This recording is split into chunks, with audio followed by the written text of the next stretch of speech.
to the Dangerville podcast. Like we always do about this time. It's Friday night. The greatest show of all time. That thing totally shattered apart last week. I thought $7.99 wouldn't be a quality clapboard. It wouldn't make it. R.I.P. R.I.P. to the thing. Pour one out for the clapboard, baby. All right, so I guess we're good. We're rolling. All right, sweet. Dude, thank you so much for coming. Hey, thanks for Yes, having sir. me here. Yeah, we're going to do something a little different tonight. Than I'm sure there'll be plenty of shenanigans still, but we got author Tony Wright is here. Thank you. Yeah, so thanks for coming, dude. So Yeah. I'll quickly tell the story because at least I think it's funny anyway that we were saying I first heard you, I guess, or heard about you on Tim Badal's podcast, The Yeah. Mall of America, which I've been a huge fan of since like season 2. He's a real OG podcaster, you know what I mean? He really He's done a is. lot. Yeah, that was years ago when he started, you know? And Yeah. then he wasn't active for like 5-6 years or something. Now he's got the new thing going, or the revival he's calling it. Yeah, I was introduced to him earlier this year. Someone's Drew Beeson, who's another Yuba County 5 researcher, and he's Yeah. done DB Cooper and Zodiac research. Oh, nice. Okay. So he said, you got to reach out to these people. And Tim Yeah. Badal was one of them. And I Okay. said, okay. Because Tim's a big DB Cooper guy too. Yeah. There's a huge DB Cooper community out Yeah. there. There's a huge Zodiac community out Sure, there. of course, yeah. So I thought I knew something about those cases. And then I Right. meet those guys. I'm like, never mind. I'm just a rookie Yeah, among yeah, veterans in this locker room. For sure. And then I had kind of like interacted with you on his post about your episode online, and I was asking you about the guy that we'll get into, that Schones character or whatever. Right. But anyway, I was gonna reach out to you and see if you could be our first like Zoom call guest. That was my plan. And which we've never done before, and I was like, Right. all right, this would be a good one. Like, I kind of want to be able to do that for guys I really want to talk to that aren't local, you know. Yeah. And but then when I looked you up, I guess on Facebook or whatever, I saw it actually recommended. You know, it's like people you may know because it Yeah. probably knew that I'd. And it was like, you were right here in West Michigan. And I was Yeah. like, holy crap, like no freaking way. And when I messaged you, the first thing I said was like, are you the same Tony Wright that's the Yuba County 5 guy? Yeah, I was because like- I kind of couldn't believe it. I was like, you were here in West Michigan? So Yeah, been up here almost 25 years. So Okay. loving West Michigan, great place to be. nice. So you are not originally from here then? No, I grew up near Dayton, Ohio. So that's where I went to okay. school, moved up here to get work for the city of Kalamazoo. Now I work for the city of Grand Rapids. And Right. So love West Michigan. Great. I mean, Yeah. states, I mean, it's all great. So Yeah, it is nice, right? Yeah. And you still live in Kalamazoo then? yeah, I live in the Kalamazoo area. It's tornado week Yeah, down well, there. It that's was because he's crazy. Kalamazoo too. Yep. I lived was- there for a while, but he's still there. And you guys, I think, are really close to each other. Yeah, And both we- just went through this. Yeah, we just had the tornado go through, and fortunately our neighborhood didn't get hit, and we just had all these like news alerts and warnings. Yeah. And I just remember we went to the basement, we're looking out the window, and I'm thinking, this doesn't seem like tornado weather. There's just because you hear we had like the news going, and they're saying like the tornado's coming. And we're all thinking like, oh boy, here we go. We're going to brace for it. Yeah. But they're explaining that it's like right in my backyard, and Yeah.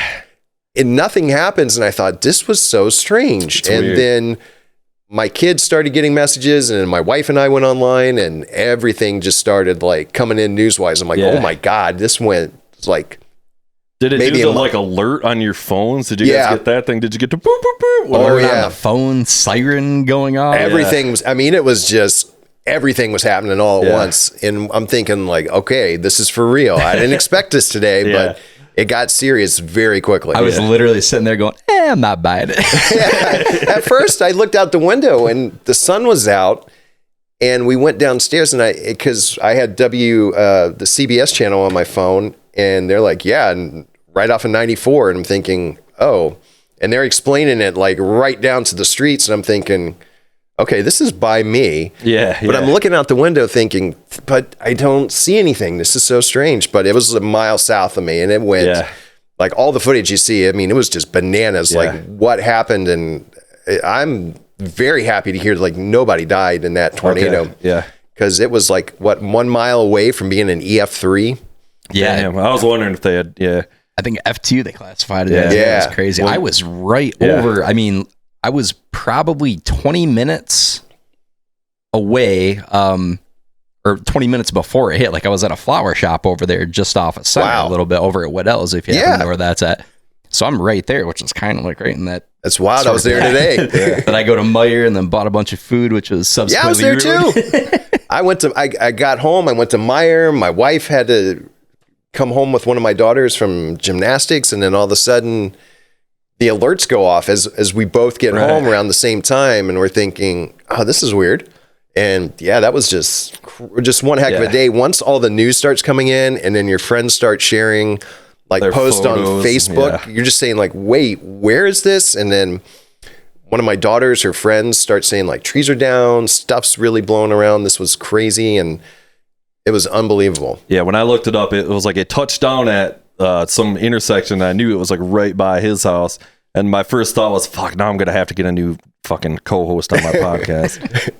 On my podcast. Listen, this guy's getting increasingly possessed with this son of a bitch over here. And when it first came through, you're thinking like, oh, probably an EF0, because that's the kind of stuff we get around here. And then people were saying, but then they start to show the damage, and I'm thinking, wait a minute, that's not EF0 kind of stuff. This is kind of wild. And it was pretty much an EF3. I mean, but they said EF2, but I mean, good when grief. you drive down Center and stuff, like I don't know if you've been over that way since it happened. But Not yet. It was legitimate damage. I mean, enormous tree, like 5-foot diameter trees, probably ripped up from the root, just completely toppled. Buildings with entire sides of them just gone. That it was Jude's like, barber this shop, is a real thing. Yeah, that little strip mall thing there with all that. Because my wife and daughters went out and they said, we're going to check this out. We're going to see what's happening. And then they called me and said, this is bad. This is really bad. Damn. They showed me pictures and I thought, what is going on? Someone showed me the FedEx building, which is near the Air Zoo and the airport. Yeah. And because that whole building went up like in a blink of an eye, in my opinion. Because I remember driving down that road and I'm thinking, where did this building come from? Oh, right. And now it went up and then subsequently You've came down. down. Yeah, I was like, what happened? This is crazy. So yeah, it's never a dull moment sometimes. With I'm glad you guys are both okay. I'm out and about in it because I decided I needed to face the storm down, right? I need to really see like Mother Lieutenant Nature Dan, Lieutenant Dan style. For you were storm chasing. So I'm out there and I'm with my ex-wife at the time, and this thing really hits like crazy, and she lost her parents to an F5 way back in the day, so she's been really fascinated in tornadoes, so we've got to go see the whole thing and everything. We end up lashing ourselves to some wonder. He's doing Twister. This is not real. None of this is real. We can just nix this He's whole telling thing. me the plot of Twister right now. Yeah, it's something. I was like, wait a minute. This is a heck of a story. And it's just right anyway, is this it? Yeah. Mike Duffy. That's a reporter name if I've ever heard one. That's tremendous. Damn. Jesus, is that the FedEx building? That right must there? have been, yeah. Yeah, that's got to be it. But yeah, things are going are bad when CNN, the Weather Channel, Fox News, MSNBC, they're all converging on your area. Good Morning America. It's like, oh boy. I had the same mindset that you did. It's because we get those, warnings and alerts all the time. And it's just like, for those guys, they get their jollies off the ability to say there's a tornado warning, but it's Michigan. Even when we get them, they're not really that legit. And then, Jesus, this is... It's getting worse. We were just talking about that too. There was a bad one up here. So let's fucking get into the fucking Yuba stuff a little bit here. I guess first of all, how did you hear about this, and how did you decide that you wanted to really dive into doing this story and write a book about it and all this? Yeah, I just started listening to True Crime Podcast around 2018. I was late to the rest of the world. Yeah, I was late to the game. Yeah. One day I just said, I've been listening to a lot of music, getting kind of burned out. Maybe there's podcasts to listen to. And I started to look for true crime because I'm a kid of the 80s and I watched Unsolved Mysteries and that Leonard Nimoy show In Search Of. So same. There was that whole Time Life series of books of mysteries and strange stuff. Okay. Yeah. UFO encounters. Yeah.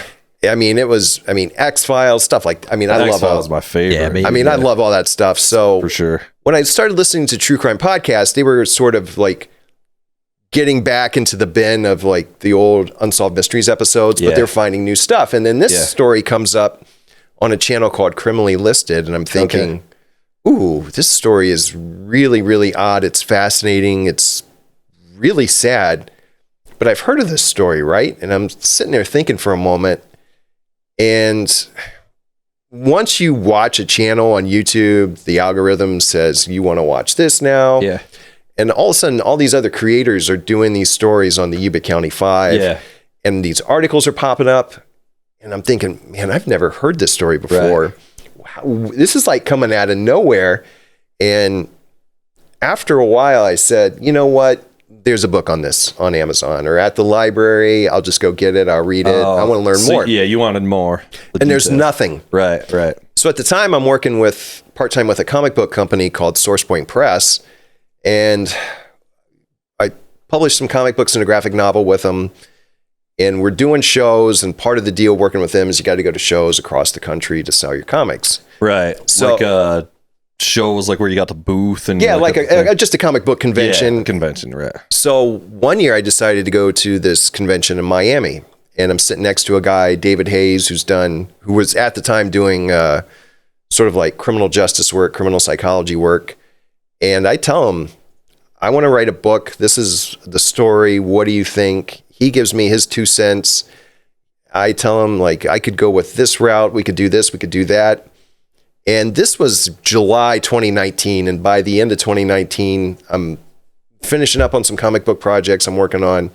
And I say, you know what? 2020 seems like a good year to write a book and go out and travel. And, you know, I've got all the time to write a book, maybe. I've got all the stuff. I got all the time in the world.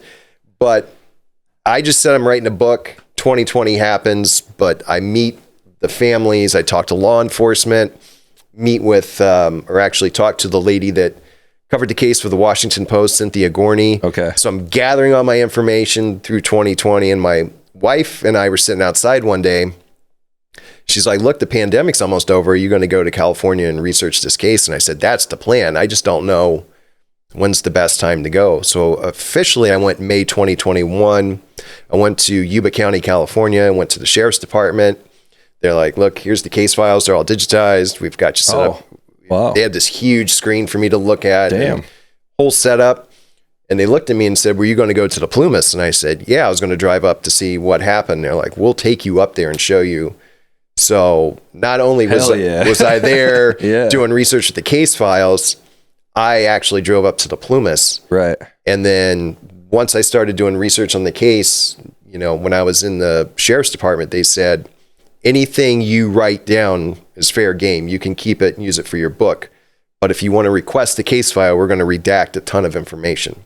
So they're like wink, wink kind of thing. Like, so I'm like old school from, you know, taking notes in class and stuff like that. So I'm just like powering through like maybe 2 days worth of just note taking, and I didn't even get everything. Sure, but what I could get was you couldn't take a picture. Or no, no. They were watching me. There was a I think there was a camera in the room or something set up where you know you're not taking a picture. They said, "What was?" Sorry to jump it. Go ahead, man. No, go ahead. What was your impression like to that point? Because that was the first thing that popped to my mind when you said you went to the office and stuff. Like, were they hesitant? Did they seem shady about it, or just like do your thing? They were cool about it, which shocked me because for real, I work in records and archives, and sometimes people want to research a case, and the police department or the state police or sheriff's department, or whatever, is saying like, "Oh, I don't know, it might be a missing persons case or it's still a cold case." They just said, "Come on over and check it out." And I thought, cool. And I went in there and they said, look, if you got a notebook, write everything down. You're not taking pictures. You're not taking video. You can't have a laptop to do all this work. Right. So when I saw the information, I thought it's probably going to be small, but it was huge. The amount of data that they had, because they digitized the whole case. Did it seem like they had digitized like everything, or was it like they had a ton of like requests about this one particular case? So it was like they were kind of used to it, you know? I think it was a little bit of both. They decided they're going to get a lot of people interested in this because they probably heard people like me and some other people were trying to get their hands on the case. And they said, just digitize it. So we've got that to give to people Like, so they're way not pawing easier. through Yeah. Probably some poor bastard clerk was like, I'm digitizing this I because met her. I'm getting like requests like 5 a day for this stuff or whatever. It'd be way easier to. I met the lady that did that, and Yeah. she said she just powered through the whole thing. She said, we're getting it done. We're, we're doing high quality scans. We're not playing around here. Right. It was really cool to meet with them and talk to them. Yeah. But had I gone there maybe 2 years before, they would have said no. Right. This was a new administration. They said, we don't care. This is a cold case. Right. We're tired of dealing with it. If you want to come and take a look, have at it. Did you have any feel for like the previous regime and why they would not have been open to people doing it? Because obviously, like the big thing is, is there any kind of weird cover-up stuff going on, or was it just like a function of the time and this is police business, stay the hell out of here type thing? You know what I mean? I think it's just, you're right. It's just that attitude that some people are very open for people to come in and do research, and other people are, say, gatekeeping, but they just don't want to. In theory, I mean, if it's a matter of public record, I mean, you should have access to it, kind of, right? I mean, to some degree, you would think. Do a FOIA request or something. That's what I ended up doing at the end, and that's how I got the redacted version. Oh, interesting. Okay. So they sent the information to me, and when I saw it, I said, yeah, it's redacted, 100%. And I was also working at the time with a company out of Austin, Texas. They were doing the Mopac audio version of the Yuba County 5 story, and they, at the same time, put in a request to the sheriff's department, which I think got some extra pressure on them to get this FOIA request processed. Right. So we received the information around the same time. I'm thinking, all right, this is great information. We're good to go. Yeah, nice. Well, with like internet sleuthing now is literally solving cold cases and stuff. Exactly. It's like literally becoming this thing of like, with it, which is totally wild. But yeah, and I think they were realizing, look, this story's getting a lot of traction. Let's just have people come in. And it really is. It really did come out of nowhere, didn't it? Like, I first heard about it on Bedtime Stories. Yeah, me too. Yeah. I've actually talked to the guy that runs that channel. Yeah, I want to talk to him too. He's another, is it Richard something? I'm trying. I think it might be he's Rich. The guy who narrates it anyway, I think. Yeah, I think he goes by Rich, but he I got in touch with him. I got in touch with Criminally Listed and some other people, and they're like, they couldn't remember where they had heard the story. Yeah. But sometime around like the end of 2017, beginning of 2018, people just started talking about this case. Yeah. I don't know who initially pulled the case from, just the ether of the internet, because it had been buried for 40 years. Yeah. And then it comes out of nowhere and becomes like the new hit case. And well, I think it's just because there's everybody's heard all these unsolved mysteries so many times, and then when you hear a new one, I mean, like, I probably had the same reaction, like Bedtime Stories. I remember listening, just being like, this is crazy. I've never heard of this. Well, and I think everything kind of in that realm is picking up steam, right? The true crime podcasts and all of this stuff. So I think there's more of an appetite for it. So then people go digging for more and more content. Right, exactly. It hasn't been hit to high hell and that sort of thing. Yeah, and you Can find I ask a new quick one. question before we get too deep into it? Was this your first foray into like a big research topic like this? Had you tried to do anything like this before? Were you going at it completely cold and just kind of like, well, I'll figure it out as I go along? This is the first book I've written, true crime. Right. I mean, I've done work with like comic books and graphic novels in the past. That's a whole different story. Right.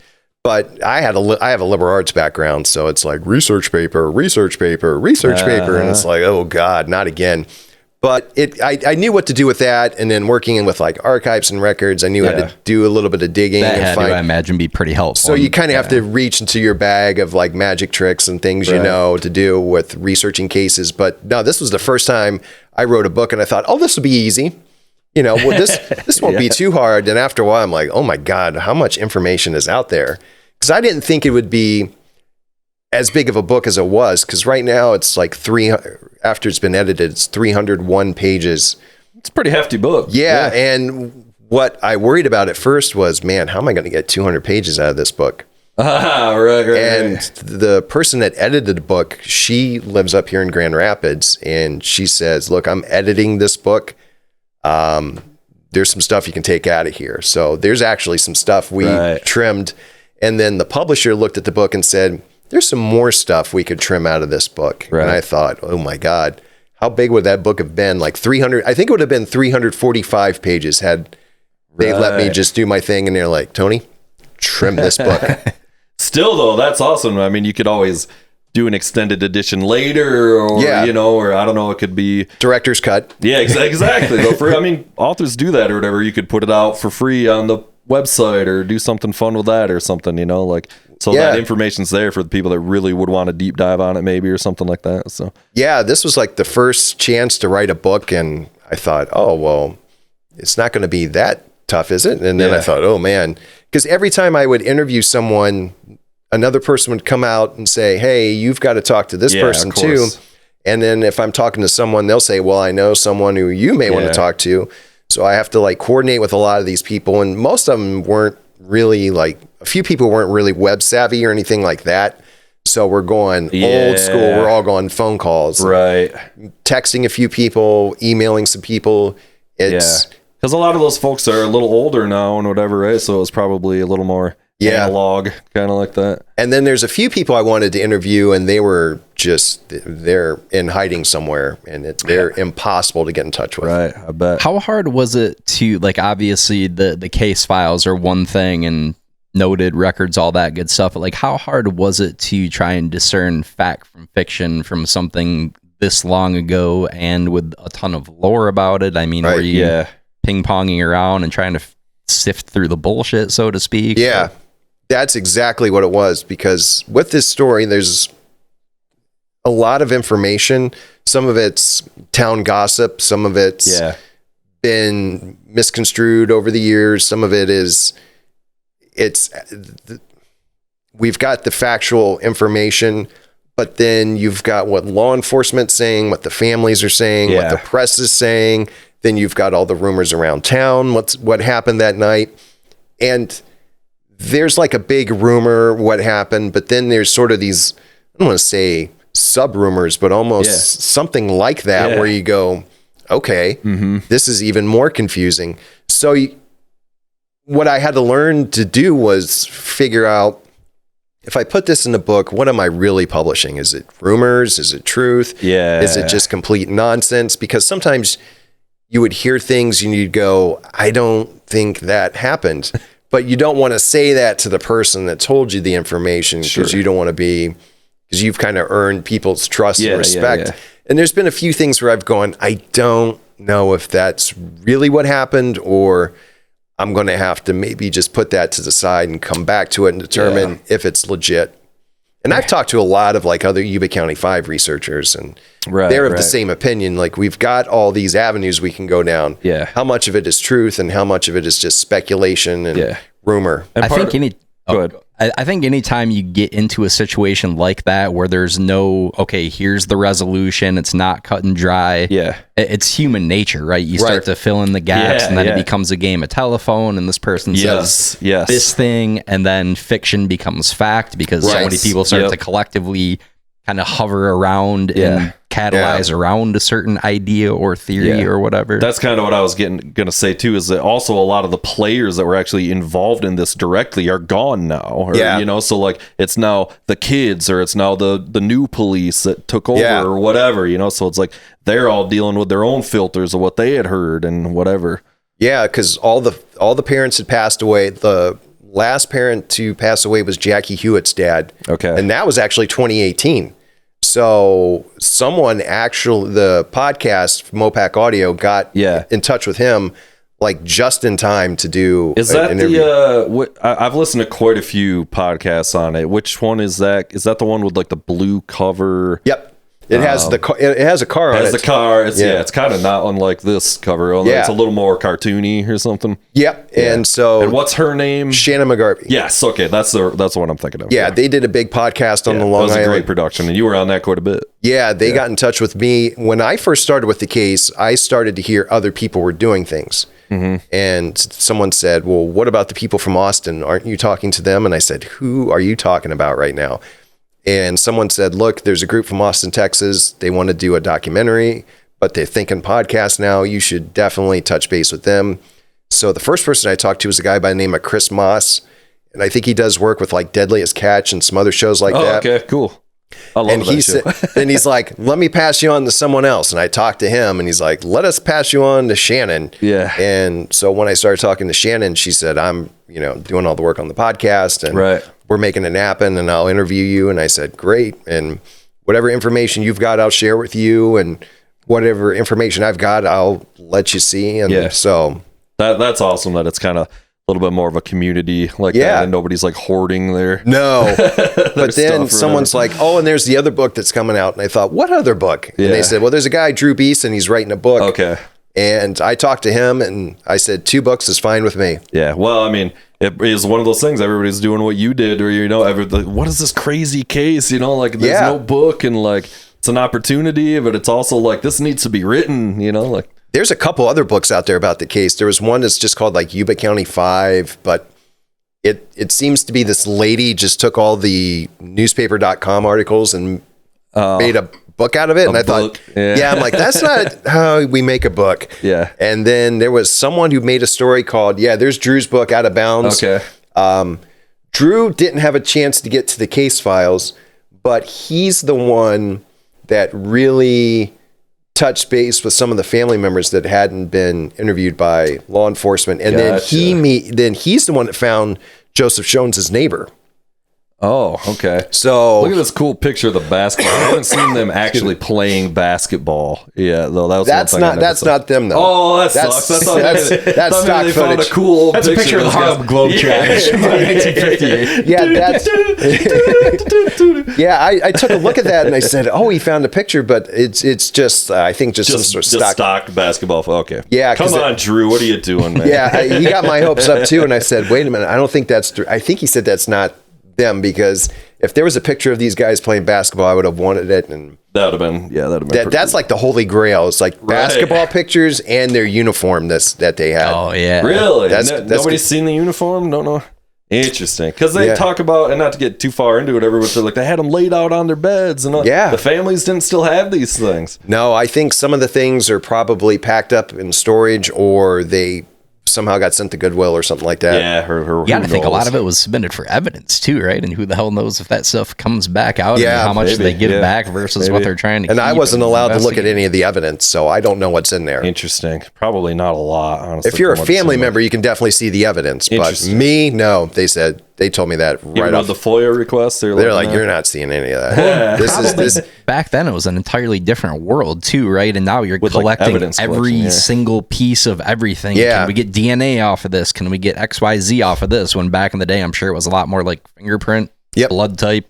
Exactly. Pretty much, And I think the car's gone too. I think they scrapped that a long time ago. Yeah, which is a damn shame, because that would be a rag collector. I'd been a sweet car. that would have been another holy grail thing to see. Would be the car. What year was the car? Do you remember? 69. It's a 69 Montego. Yep. Can you pull up a 69? He's already doing it. I don't even have to ask. Yeah. I just wonder if they got some cool restored ones on here that we could just kind of look at. There are some that I found pictures online and thought, man, this is a pretty cool car. Yeah, I'm a bit of a classic car enthusiast. Yeah, there it is. So that's basically the Radmobile. That is basically the car they were driving the night they disappeared. Yeah. Was there a 4.5 mile to the gallon? Yeah, it was a two. Yeah, it was a 2-door.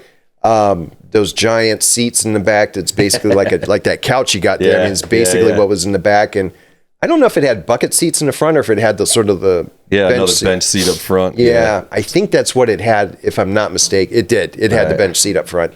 And, me being a kid driving in all these cars like Malibus and whatnot back in the day, I mean, these were boats out of Detroit. Yeah, for sure. I'm a big fan. These were not tiny cars. I mean, they were something to behold. But the Jack Madruga's car is long gone. Right. Unfortunately. So I guess we should, I don't know, probably the people that are listening to this podcast probably don't know a ton about this actual thing here. Right. We're not really a paranormal. We talk about this stuff or whatever. This isn't really paranormal, but it's somehow in that mysterious vein. Yeah. So I guess maybe if we can just kind of walk through it a little bit and at least just kind of explain what actually happened, what the hell we're talking about if you made it this far into this case and you don't know what we're actually talking about here. So the Yuba County Five, they were 5 friends from the Yuba County area, which is north of Sacramento. most of the guys lived in Marysville, Linda, and Olivehurst in Yuba County. Bill Sterling's the only one that lived in Yuba City, which is in neighboring Sutter County. You think Yuba City would be in Yuba County, but it's not. So that's something you learn. So the guys were, 24 to 32 in age. The oldest was Ted Weiher, the guy on the top. Yeah. He was 32. And then below him on the left, that's Jack Madruga. Then there's Gary Mathias, Jackie Huett, and Bill Sterling. Ted, Jack Madruga, Jackie Huett, and Bill Sterling, they all had developmental disabilities. And Gary Mathias had been diagnosed with schizophrenia when he was in his early 20s when he went into the military. So they were all part of a project or a nonprofit called the Gateway Projects. And the Gateway Projects was set up to give people job skills. So they would do anything from, I think they were building like decks and steps for mobile homes and doing cable work with PG&E, Pacific Gas and Electric, which is the big power provider out there in California. Right. They were also doing like some basic entry level like machine work in factories. Right. But also they provided like counseling and mental health help, life coaching, like how to balance a checkbook, how to take care of, living on your own. Right. So being part of Gateway, they were also tied into the Special Olympics, and these guys were on a Special Olympics basketball team called the Gateway Gators. Right. Yep. So on February 25th, 1978, they were to go down to Sacramento, and they were to partake in a basketball tournament, which was part of the Special Olympics. Mm-hmm. The winning team would move on to the big tournament in June or July down at UCLA. Mm-hmm. And if they won that tournament, they would have, if they would have gone to UCLA, they also would have had tickets to Disneyland. So these guys probably thought like, all right, here we go. Right Literally there, Disneyland. Yeah, this was a big game for these guys. They were all athletes. They played basketball. They also did like mini golf, roller skating, bowling. So bicycling. They were all active guys. Ted, here on the end, super friendly as it says. Bill Sterling was very religious, did a lot of bowling. Jack Madruga was the guy that drove the 69 Mercury Montego. He had served in Vietnam. Very reliable guy, very quiet, withdrawn. Jackie Huett, he's the youngest of the group. He really wasn't big on using telephones, but he still knew how to use a telephone. In the sort of like Yuba County Five lore, they have him as the most disabled, but his family has discredited that. They said, Jackie did have a disability, but, he could hold his own. He could ride a motorcycle. He was very active in sports. And then Gary Mathias on the end, he had been diagnosed with schizophrenia. He played in a rock band in high school, served in the military in West Germany, and unfortunately, when he's diagnosed with schizophrenia between 71 and 75, his life is in shambles. I mean, he's not medicated. He's not taking care of himself. Yeah. He has numerous run-ins with the law. He actually punches a sheriff's officer. He just racks up problem after problem after problem. Some kind of happened in like Germany or something, right? He had some kind of breakdown over there or something. And they shipped him back or something. So like that. when he's over there, I guess for schizophrenia, it just sort of whatever happens where it just takes over your life. This happens probably, 71. And they also said he had been taking drugs when he was over there. And sounded like maybe somebody had given him some acid, or he got into like taking acid or something. Yeah, and he also had like a couple serious head injuries when he was younger. Like he jumped out of a moving car. Yeah. He jumped off the roof of a house, which when you're a kid you think is easy, but you jump off a roof of a house and you land, it's really got to be kind of the perfect storm to trigger something like that can be latent for a long time, right? Like you're over in the military, super high pressure, high stress, craziness, head injuries, drugs, all of the above. And the perfect confluence of things, really. And everything was going wrong for Gary between 71 and 75. Like I said, arrested numerous times. But in 75, his mom and his stepdad just get him and say, look, you're getting your life together. We're going to get you to a doctor. You're going to be on a regimen of medication. And from 75 to 78, he's doing well. He's not getting arrested. He's working for his stepfather. He's got his life together. he's managing his life. You're not cured from schizophrenia, but Yeah. he's handling his life. And at the same time, I mean, Ted's got a job with PG&E. He works with Jackie. They're very close friends. They hang out all the time. They do stuff together, like go bowling, play mini golf, go roller skating on the weekends. Bill Sterling used to hang with Jack Madruga, whose nickname was Doc. He used to say, "What's up, Doc?" like Bugs Bunny. Yeah. So that's okay. how he got the Yep, nickname.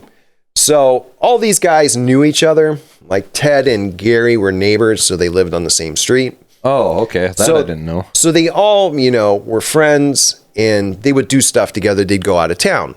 And their favorite basketball team was UC Davis, Division II basketball team based out of the Sacramento area. And they had an away game at Chico State. So Chico, California is about 50 minutes north of where these guys live. And it's pretty much a straight shot to get up to the basketball game. And they thought, well, they've got a basketball game on Friday the 24th. We've got our game on Saturday the 25th. Why don't we go to the game in Chico? Next morning, we'll get up early. We'll go to the department store where we're supposed to meet. We'll jump in the bus and go down to the tournament in Sacramento. So the parents are like, I don't know if you guys really should be doing this. This is a lot. Yeah. But they said, the guys had made a lot of trips to Chico. They had made trips down to Sacramento.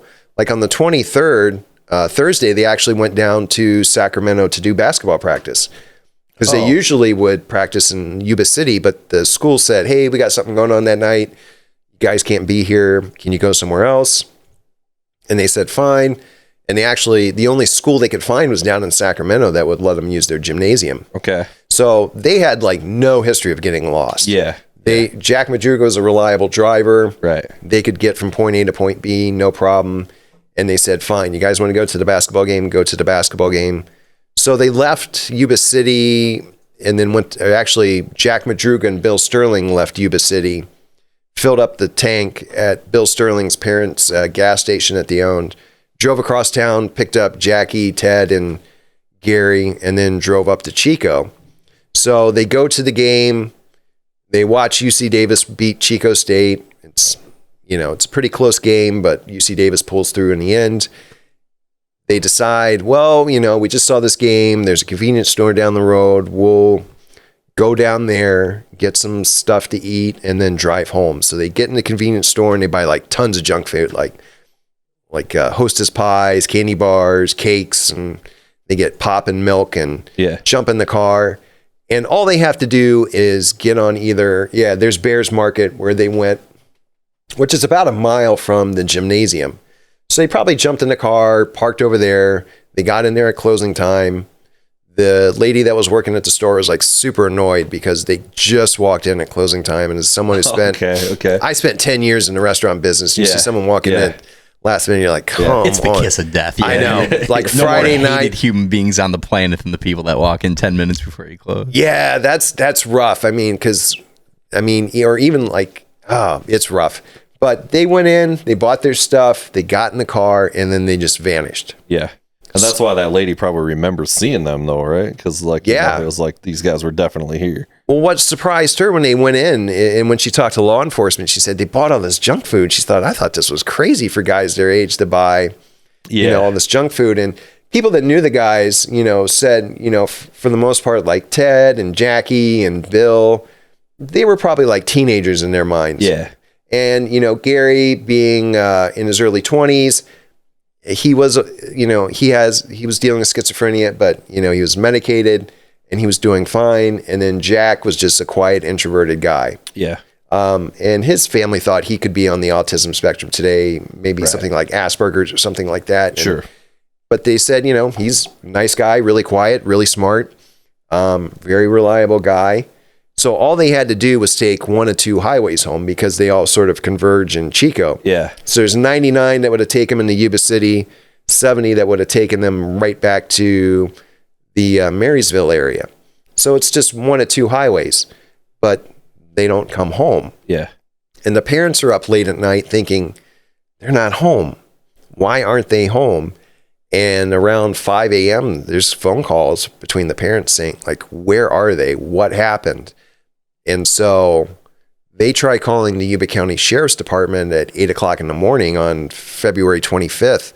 And They said, look, these guys are missing. And they said, how old are they? Well, if they're 24 to 32, they're grown men. They're probably crashed at someone's house, or they went somewhere and did something else, changed the plans. And the families are like, no, they got this basketball game they're supposed to be going.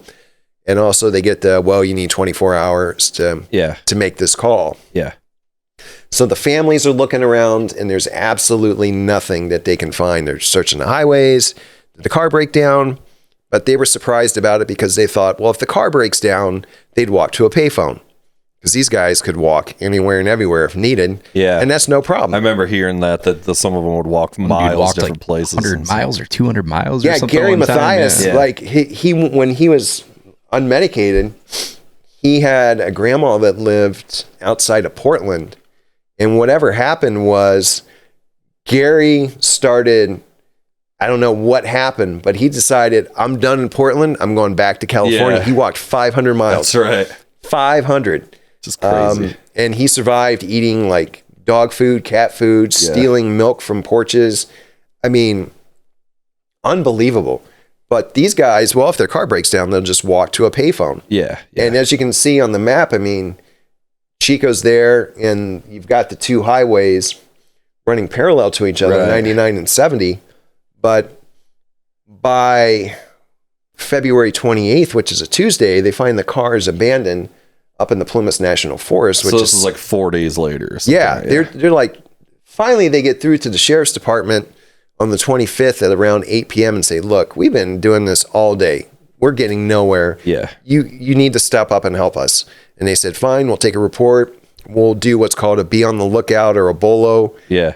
We'll put the alert from Sacramento up to the Oregon state line. We'll see what happens. We'll call the jails. We'll call the hospitals. Nothing. Real quick, sorry to jump in. One quick thing for context, because this came to my mind as a question right away. B-Dub, I don't know if you pull that up real quick again, but they were for sure confirmed at the game, right? Because one of the first thoughts I had was, well, the car was found a ways away. Did they ever actually make it to the game? But I think I remember hearing that they had programs from the game in the back seat. Yep. And what you said earlier, they were at the convenience store, which is right in that area. So that seems to be consensus that they actually made it to the game at least, correct? Yeah, they knew they were at the game once they find the car on the 28th, because there's like ticket stubs and there's a program, and they're thinking. I think they talked to some of the people that were at the game. There was a reporter or something there, or something, right? Or there was a guy that was the editor of the newspaper in town. And he said he remembered seeing the guys because there was really nobody at the game. Chico State really stunk that year. And so it was like the diehard fans being there for Chico State. And he said he could like look across the court and he could see the guys sitting next to the UC Davis fans. And they weren't loud. They weren't obnoxious. But he remembered like Ted Weiher was kind of like lounging around in his seat, just kind of like, enjoying the game. Yeah. And he said, like, Ted's the guy that just stood out to me. Interesting. And he said, but I saw him with some other guys at the game. But, the families even drove up to Chico on Saturday to see if a car was somewhere on the side of the highway, or they talked to people at the arena and they're like, I don't remember, because I don't know how many people were at the game in attendance, but people are like, they could have been here. Yeah. They tried talking to like the cheerleaders. I was going to say that too. UC Davis. They just tried talking to people and tried finding these guys, and their car's not found until 4 days later. Yeah. So it's Tuesday the 28th, and it's 7:30 p.m. when a forest worker's like, oh, wait a minute. That I saw that car in the Plumas when I was up there. That's the car I'm hearing on the news. I better call this in. Interesting. So 4 days have gone by. Yeah. And the Plumas, it's where they abandoned the car. It's near a place called Rogers Cow Camp, which is like 4,000 feet elevation. Yeah. Snow, which is not down in Marysville. Yeah, that location there at the time, like 4,000 feet, lots of snow, below freezing temperatures. These guys left Marysville wearing like light jackets, jeans, shirts. I mean, they're not dressed for anything. They got tennis shoes on. I mean, at the time, they were getting a ton of snow up in the Plumas, and they said, in some spots, you'd have like a few feet of snow, but in other spots, they were just ridiculous snow drifts that were like 10 feet, and some people even claimed as high as 20 feet. Yeah. And you get snow up there in the Plumas because it's the foothills of the Sierra Nevada mountains, and it's just you're just stuck up there. So this is like it's a national forest in the middle of nowhere. Is that what it is? A national forest or a national park or something? Or what? It's a national forest. Okay. So it's 1.1 million acres of land. You can basically say it's off to the east between, like, you got Chico and then you got Marysville, and then like up to the northeast you've got the Plumas, and you can kind of see the Plumas, the foothills of the Sierra Nevada from Marysville. And so once you get up there, you're just driving up into the mountains, and it's winding roads. It's slow as hell to get up there because it's a tedious drive. It's not like flying up 131. I mean, this is just one of those drives like, oh my God. The clothing thing feels like it's pretty important too, right? Because another thing that popped into my mind as well, if the families are concerned about these guys and they're already questioning whether or not you should go to the game, like maybe they wanted to do a little sneak trip up to the mountains or whatever it might have been, but you would think in that circumstance they would have had like the appropriate clothing. Yeah. So it seems like whatever happened between the game and them getting to this other point was likely unplanned, unprompted, etc. You would think, based on what they were dressed with, because they thought oh, it was probably a joyride up there, and the families are like, no, these guys had set schedules. They're not deviating from anything. I think one of them, you could probably answer, but it was like would never stay the night anywhere but in his own bed or something. He was like Jackie Huett. He had never stayed away anywhere. Bill or Ted Weiher wanted to be in bed at a certain time. Maybe by 11 o'clock. Right. So it would have been cutting it close to his bedtime.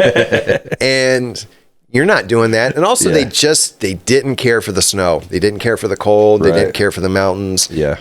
And if you drive that way, when the sun goes down and it's dark, you are in the middle of nowhere. It's like, oh, this is a horror story beginning. Yeah, but almost most importantly is that they had this huge game of their own the next day that these guys would not have missed for the world. Right. So like, I never thought of that though. Like, well, maybe they were sneaking up there to like party something. Like that's maybe the kind of crap we would have done or something like that. Like they were trying to like the basketball game with some sort of cover to get to some, but like, these guys probably weren't doing it. Between the clothes and the thing you said about, Jackie being on the spectrum and being so regimented and so set in the schedule. They didn't drink, it wasn't like they were off like partying like we would have been or something. No, they weren't like that at all. I mean, and Jack Madruga hated unpaved roads. So if you go up into the Plumas, there's a spot where the roads at the time became unpaved, and it's like, ooh, he wouldn't have wanted to be on those roads. Yeah, because there's one time. There's one time he wouldn't take Jackie Huett home because he thought there were too many potholes on the road. He's like, I'm not driving down there. You're going to walk home. And Jackie Hewett's like, it's like 15 miles, man. You got it. He's like, thanks. But Montego, we got to keep that thing pristine. Yeah. Like even the undercarriage was important. Like, I'm not damaging the undercarriage to my car. This is my baby. I feel that. And so it's pre-Z-Bar days, to be clear. Exactly. And the strange thing is where they abandoned the car, this road goes nowhere. I mean, once you take the Oroville-Quincy Highway through Oroville, you go across the Bidwell Bar Bridge, you start climbing up.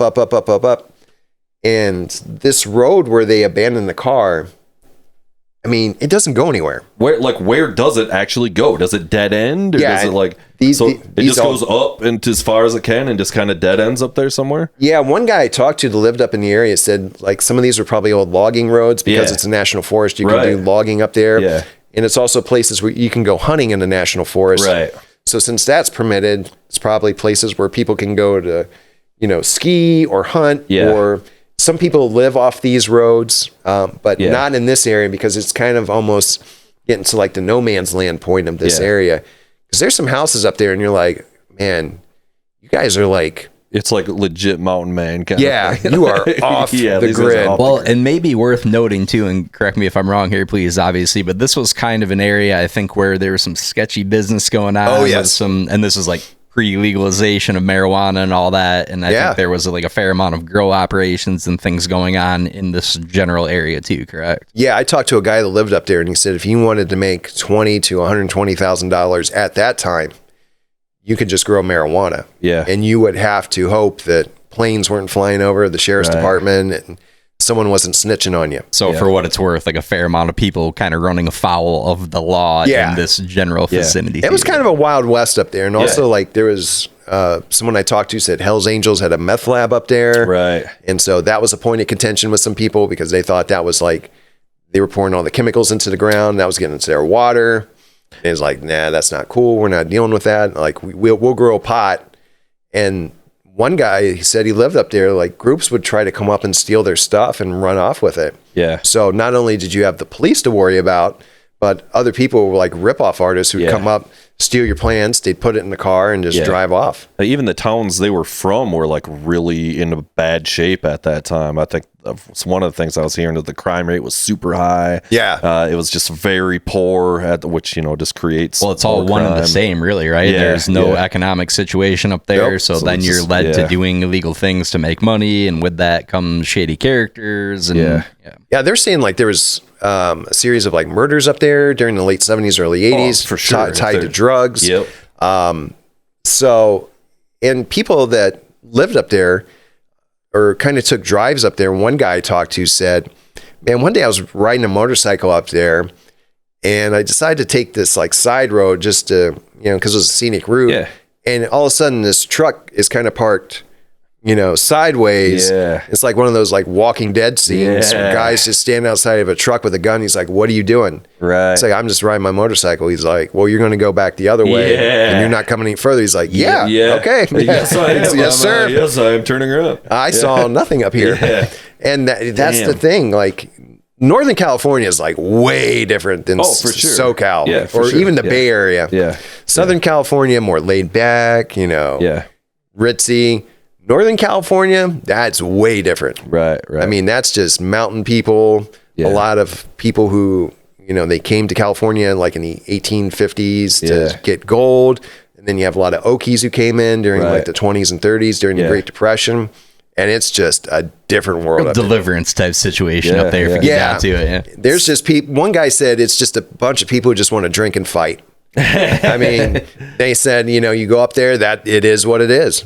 So their car, though, I mean, what we're talking about here is basically their car ends up, was it close to 100 miles, just basically in just the wrong direction, in a completely 70. random direction, 70 miles, Yeah, if you kind of with tons of elevation and stuff there and too, snow. and- So and the snow car and gets everything. stuck in the snow. Yeah. What's strange is they go up this rutted, crummy road very slowly because there's no damage to the undercarriage. They get stuck in the snow, and then so many yards or feet in front of them is a VW Bug.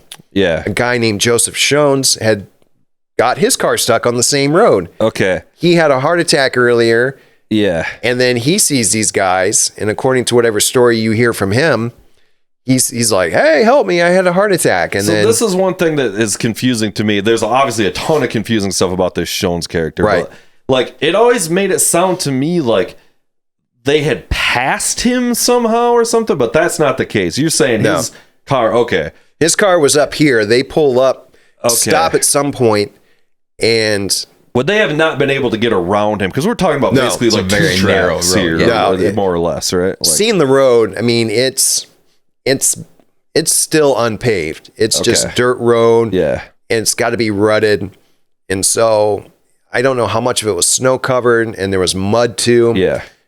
It's not like they just pulled in and said, you know what, guys, we're going the wrong direction. We've got Yeah. so much gas left. We're pulling back. Yeah. We're driving back the way we came because because you just don't take this way. Yeah. I mean, you eventually would connect to a town called Quincy, which would be further up, northeast. Okay. But that time of year, like I'm saying, with a ton of snow Yeah. that you get in the mountains, you Yeah. can't drive through that. They said it was particularly bad that year. It Yeah, was they're- like a record snow. It was always snowing. It was like a record snowfall. It's that just year or like what was going on in California this year with all Yeah. the snow they're getting. And after a while, you just have to go, okay, we're shutting down the highway at this point. You're not driving because you're going to get like a lot of washout too with rain Yeah. and mudslides. It's not safe to drive. And I think there was a point where they had to say, okay, this highway ends and we're going to take this road. But again, I've taken that trip twice, and every time I drive, I'm thinking, there's no way Yeah. this is an accident, like, oh, Right. we got lost. Yeah. How'd this happen? Well, No. and to that point too, and sorry, I'm sure you're probably getting to this, but 2 of the guys were in the military Yeah. and presumably had map reading skills. Yeah. Also, like you said earlier, they have made similar trips to this area before, right? So it wasn't Yeah. totally unfamiliar Yeah. to them.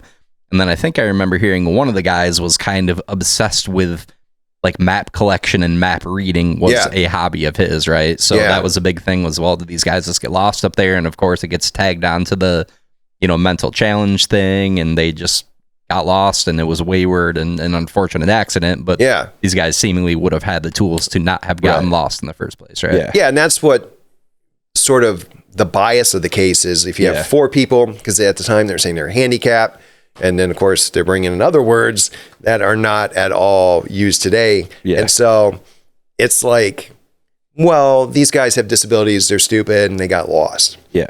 But when you talk to the families, they would say, no, look, they could go to Chico. Jack could drive to Chico. He could drive to Sacramento.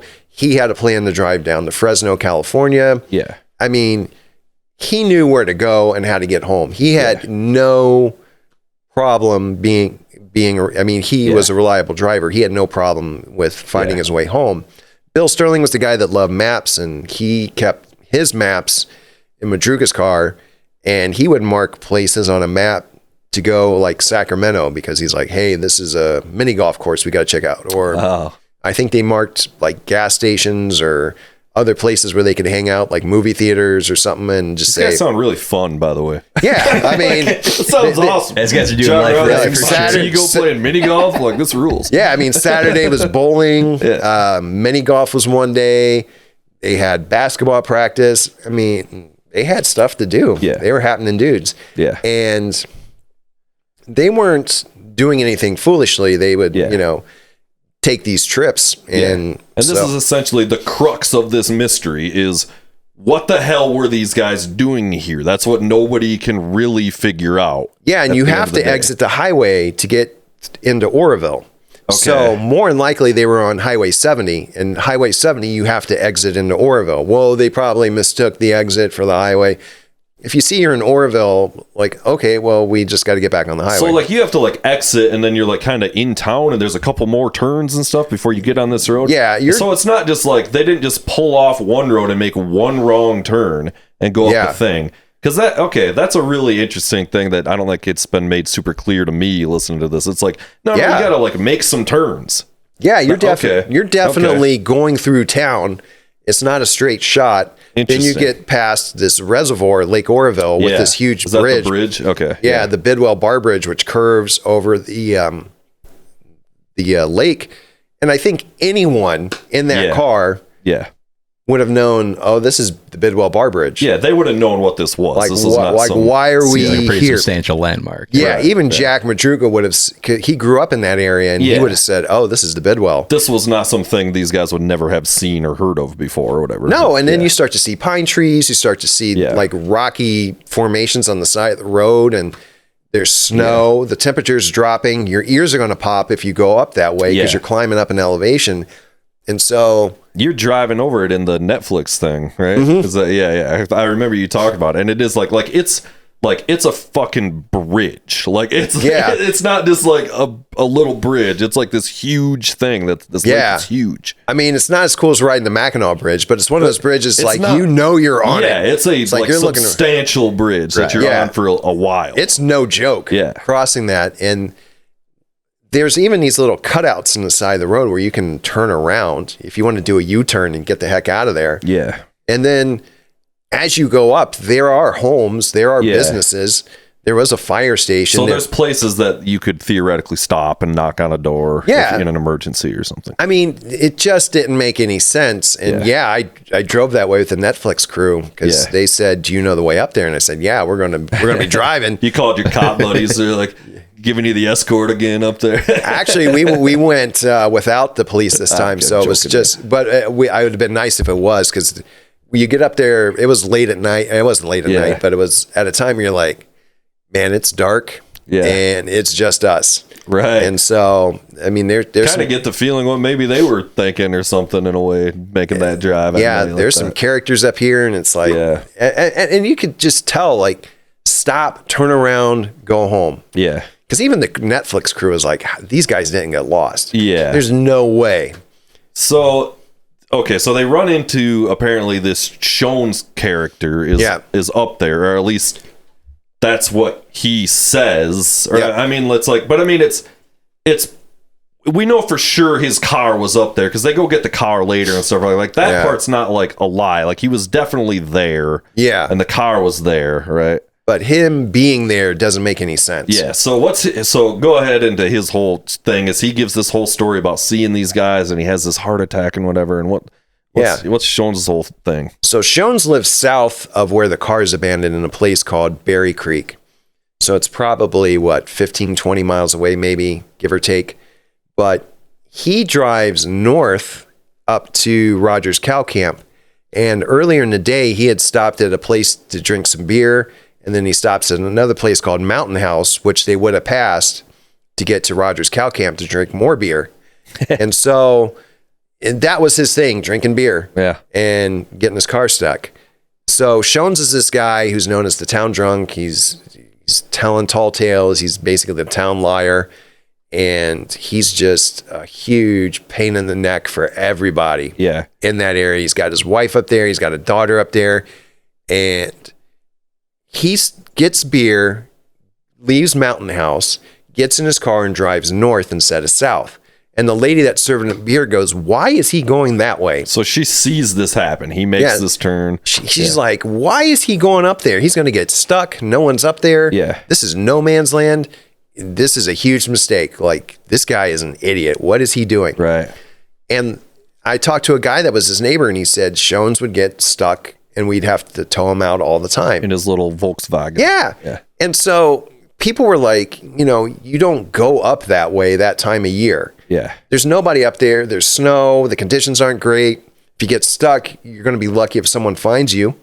And Schones says he goes up there to check the snow line. Yeah. Which is BS because he could have gone into Mountain House where he's drinking beer. And just asked. Yeah. And just said, what's the snow line like? Yeah. Well, and part of that too, and again, correct me if I'm wrong, but he was saying he was going to check the snow line for skiing or something. Yeah. Is that right? That's He was apparently like 55, very overweight, not an active guy. So one of those little pieces that doesn't really seem to check out. And I've heard like stuff like he hated his wife and they wouldn't want to spend time together. They were toxic and always like at each other. And then two, they were not at all the outdoor type. Yeah. I mean, I heard that from a very reliable source. They said, they did not like the outdoors. So right there, that's pretty much a confirmed lie. First of all, and so he gets stuck on this road. He decides to push his car out, but he has a heart attack. Right. So this happens probably 6 p.m., 7 p.m. Friday the 24th, or Friday the 24th. The guys show up probably 11 p.m., maybe close to midnight. Yeah, I think that's what he says is around midnight or something. So he's in his car. He's trying to keep warm. He's having a heart attack. He's, according to him in various stories that he tells the press, he's dying. Yeah. Or is just miserable, sweating, Yeah. throwing up. And also, sorry to keep jumping in, but to the point of him trying to keep warm, a lot of also what I heard was it was a Volkswagen Beetle, which needed to be running and driving, like in motion for the heater to work. Correct? I've heard some people say it was an air-cooled engine and it wouldn't keep you warm. Other people are like, "Oh yeah, the heaters were legit." So I don't know. To me, that one's kind of like, well, either way, the car's stuck and you're having a heart attack. You're going to be in your car trying to keep warm and doing whatever you can.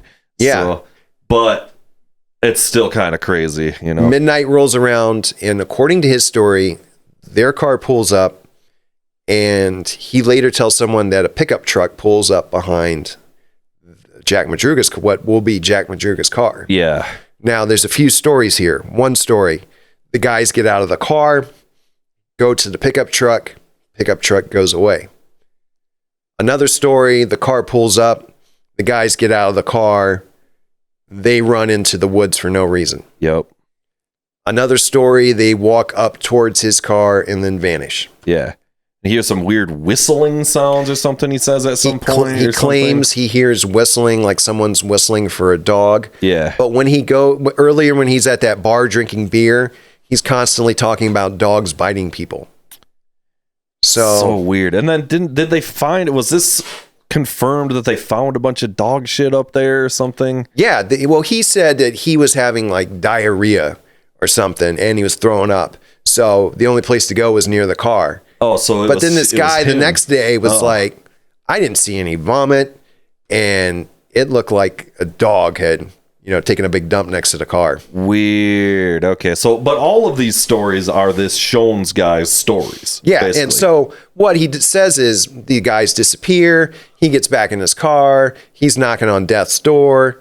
He decides sometime around 2 a.m. and 4 a.m. that he's going to get out of the car and he's going to walk 8 miles back to Mountain House. Yeah. He gets out, makes it to Mountain House between 8 a.m., 9 a.m. He does that. Yeah. Yeah. And according to his story, he's like, holding his heart and like, he's just crawling on the ground and doing this and doing that. And he makes it to Mountain House, I think 8 a.m., 9 a.m. Saturday morning. He asks for like aspirin and he's like holding his head and he goes, I should have done this 2 years ago. Yeah, that's the comment that you and Tim Banal were talking about. Though. Yeah, it's like, okay, what should you have done 2 years ago? See a doctor? Have surgery? Well, and also to go 8 miles after having had a heart attack seems a little suspect. It was downhill. Yeah.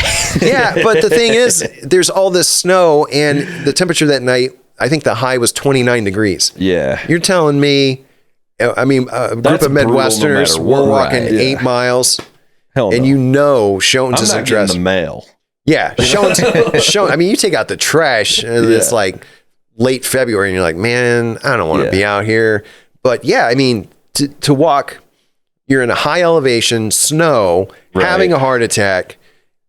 I guess if you think you're dying and you're like, I'm going to die if I don't get out of here, maybe some adrenaline's kicking in. It's not even necessarily the act of try. Like, of course, human nature is going to kick in and you're going to try to make that journey if you feel that's your only option. But to successfully make it 8 miles after a heart attack, like that seems like that's a hell of a little walk. Bit of a stretch. Yeah. Yeah. Because I've talked to people who've had heart attacks and they say, you get the jaw pain or you're throwing up quite a bit. Right.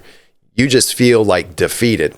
Yeah. And other people I've talked to, like, well, my grandfather was in a steel mill and he had a heart attack. He finished his shift. Yeah. Went home and died. Yeah. Like a man, Exactly. Yeah. But with Schones' story, he gets in this bar, Mountain House, where he was drinking earlier, asks for aspirin, is like, woe is me. Yeah. Says nothing about the car the guys were in, says nothing about these guys. He also claimed, I believe, at least this part of the story or whatever, is he claimed he called out to them for help. Yeah, he said, help me, I'm an old man. And they ignored him, is his story, or something. Which like the families would have said, no. No way. There's no way that these... There was a very helpful nature within these guys. Just these two things in the middle of nowhere, they're the only two people in the literal middle of nowhere. There's no way that they would have just ignored him for any reason, I don't think, And I've been talking to people who know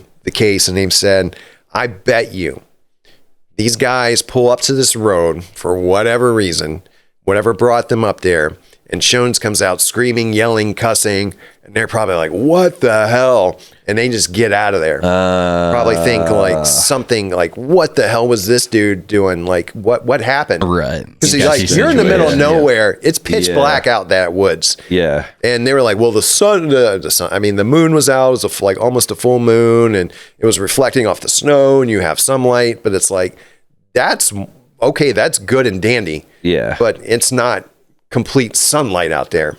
Yeah. I mean, and these guys weren't mountain men. Yeah. And they go, eventually they find out they go north, uphill, and they don't go downhill. Yeah. And another thing could be like Schones could have told them to go get help and send them on the wrong way. But the whole thing is like, how did they get up there? Yeah. And then Schones goes back down the Mountain House, says nothing about these guys missing. Yeah. He's like, someone drive me home. But so at this point, okay, if you're this guy and you're having a heart attack, you finally make it to the thing, and these guys aren't really like missing yet. You know what I mean? Like this is not fair like, enough.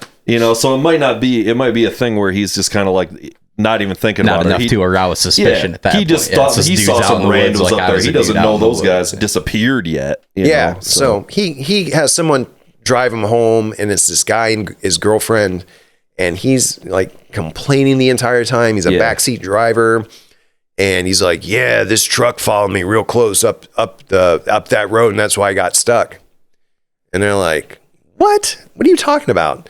So they drop him off. He doesn't even say thank you. He goes home. He goes to bed back in Berry Creek. Yeah. Then his wife and daughter show up, and she's probably yelling at him where the car is, and he's probably yelling back at her. And he's like, "Why don't you go get it? You want it so badly." Yeah. And she spends Saturday and Sunday trying to get the car because he drained the battery and ran the car out of gas. Sure. Yeah. So she's up there, but then the guy who, saw like a dog, had been up there next to the car or something. He saw both cars up there, and he's like, "Yeah, Schones had left the back portion of the car. That's where the engine is on a VW." Yeah. So something was going on up there. Right. And he saw the Montego, and he's like, "I don't know whose car that was at the time." Yeah. It's just this other random car. And some other people were up there, like, hanging out. Like they said they were playing in the snow. I'm like, who the hell goes up that far to play in the snow? But anyway, who am I to judge? They said there were some other people that came up that way on Saturday. Oh, weird. And So weird. Eventually they said, the Volkswagen gets, they put gas in it, they get the battery, going, and then the car goes. And the Montego's there till Tuesday the 28th. And a guy who was working with the Forest Service is like, "Oh, that car, that's that missing car." Okay. And so this it takes 4 days for it to connect the dots that Montego is part of this whatever missing persons report or whatever. And the family's pooled money, so there's a reward, and probably someone like Schones is like, "Ooh, there's." I think it was like $1,000, $2,000 reward. Right. And it's enough money at the time to go, "I'll help." Because all they said is, "We want information leading to what happened, or, information regarding what happened to these, 5 guys, and anything can help. And, if we find out that you were very helpful and what happened, we'll give you the money." So is that why this Schones guy then appears, basically trying to get this? We think he wants the money because... But he brings or calls in himself. Like, do the cops track him down, or does he show back up and be like, "Hey, I saw this"? I think he probably calls him from a hospital where he's recovering from his heart attack, and they call him and they're like, "Give us your story." He gives him story one. One guy just decides to go and talk to him in person. Yeah. Not long after that. And he said Schones was super interested in talking about himself and his heart attack. And when they said, "Look, we're here talking about 5 guys that are missing." Yeah. And he was like, I don't know. Yeah. Well, that seems like an important thing too, right? Like, from most accounts of this guy, he's one of those people that likes the sound of his own voice. He wants to talk about himself. He likes attention. He likes the spotlight on him, and he's concerned with little else outside of that. Yeah, he's talking to the newspapers. He's talking to detectives, and all he wants to do is say, "I had a heart attack and almost died, and these guys wouldn't help me." Huh. So that's Yeah. everything. But if you start looking at all his stories and seeing what he tells to detectives, he's adding things to his story. Right. He'll say he's laying down in his car, or he's got his legs dangling out of the car, or he was definitely sure he was going to die, and maybe he was dying, and this happened, but then this happened, and which is I've known liars that do that. It might be he was kind of telling the truth at first, and then you just start adding. I've known people that just start adding things to it to try to make it be more interesting or something, or to keep the focus on them. Some people just want to that. tell a good story. Details be damned, essentially. Because you could hear someone saying that, and you start jumping in with questions like, "Well, why didn't you do?" "Oh, yeah, I did that." That could have been Schones right there. Who knows? This Schones thing, it just makes it more. It's almost like it'd be better if he wasn't there at all. It's there's so much more misinformation or something with this character kind of being in the mix. Yeah. It'd almost be a little more cut and dry. It feels well, they just found this car. These guys disappeared up there. But this third character that's like may or may not be true, or if he was super reliable guy and was like, no, this is what happened, I had a heart attack. Yeah. And, but all these changing stories, and he's a notorious liar and drunk anyway. Like, exactly. It's just like, come on, like. Do you know? I know he's like a quote unsavory character. Is that more like he's the town drunk and he's an asshole curmudgeon thing? Like, did he have a criminal record? Did he have a violent criminal record? What was it? If so, do you know? Not a violent criminal record. He did have arrests for public intoxication. So he's been caught drunk in public, drinking and driving. So he's Barney Rubble, essentially. Pretty much, yeah. And he's also here's one story that's just the icing on the cake for this guy. He lived in Orange County somewhere. And one day he goes to his neighbor and says, look, I got to go to the courthouse and pay a fine. I don't have a car. Is it cool if I borrow your car to go to the courthouse? Guy's like, yeah, if you can just bring it back, in so many hours. Yeah. That'd be cool. Joe's like, yeah, I'll be right back. Joe drives to where he's working. He tells his boss, look, I got to go to the courthouse. I got to pay a fine. Is it cool if I borrow some money? Plus, can I get my paycheck in advance? The boss goes, whatever. Here's your money. Joe Schones disappears. Not from the city, but from the state of California. So nobody sees Schones for probably 4 to 6 months. Holy shit. He's found drunk in North Dakota, where he was born. And the cops are like, we're just going to run your record just for funsies. Yeah. And then Orange County, wherever, Burbank, wherever he is, pops up and they're like, somebody wants to talk to you, Mr. Schones. Yeah. So he finally gets back to California and the cops are like, all right, where's the car? Schones says, well, I abandoned it before the state line and before I drove into Arizona. Had he crossed state lines, that's a federal crime because it's car theft. It's the Dyer Act or something like that. He's like, no, I abandoned it. And you're like, where? And he says, this town. They go to that town. They're like, yeah, nobody's seen that car. And then in Arizona, a company out of the town Yuma, not Yuba, but Yuma, Arizona, calls the boss that loaned Schones money. They're like, hey, we got a job application from this guy, Joe Schones. He put you as a reference. Do you know him? He's like, you got to be kidding me. That's a big swing on his part. I know, that takes Yeah. a pair. This is the guy I want to party with. The other guys sound great. Mini golf, bowling sounds like a blast. But this guy, Schones is just next level, like no care, no filter. And the cops are like, where did you go? He's like, I went to New Jersey. And they're like, where? And he's like, I don't know. Yeah. And so he finally gets back at his parents' house, which I think is like Minot, North Dakota, middle of nowhere. And he's arrested and like they get him back to California. And I don't know what happens in that case, but that's just Schones right there. Yeah. He gets arrested more times for drinking and driving. So he's basically just this like crazy alcoholic. Probably isn't like necessarily violent or malicious or something like that. Like I think you were maybe driving at like maybe did he have something to do with this, like, which is certainly possible, and we'll talk about theories, but like it sounds like he's just kind of a big fuck up. Just kind of a piece of shit and whatever. He just does all this stuff that you just go, where did you work? I mean, he had like these jobs. He wasn't working at the time the guys went missing. Yeah. So he needed money.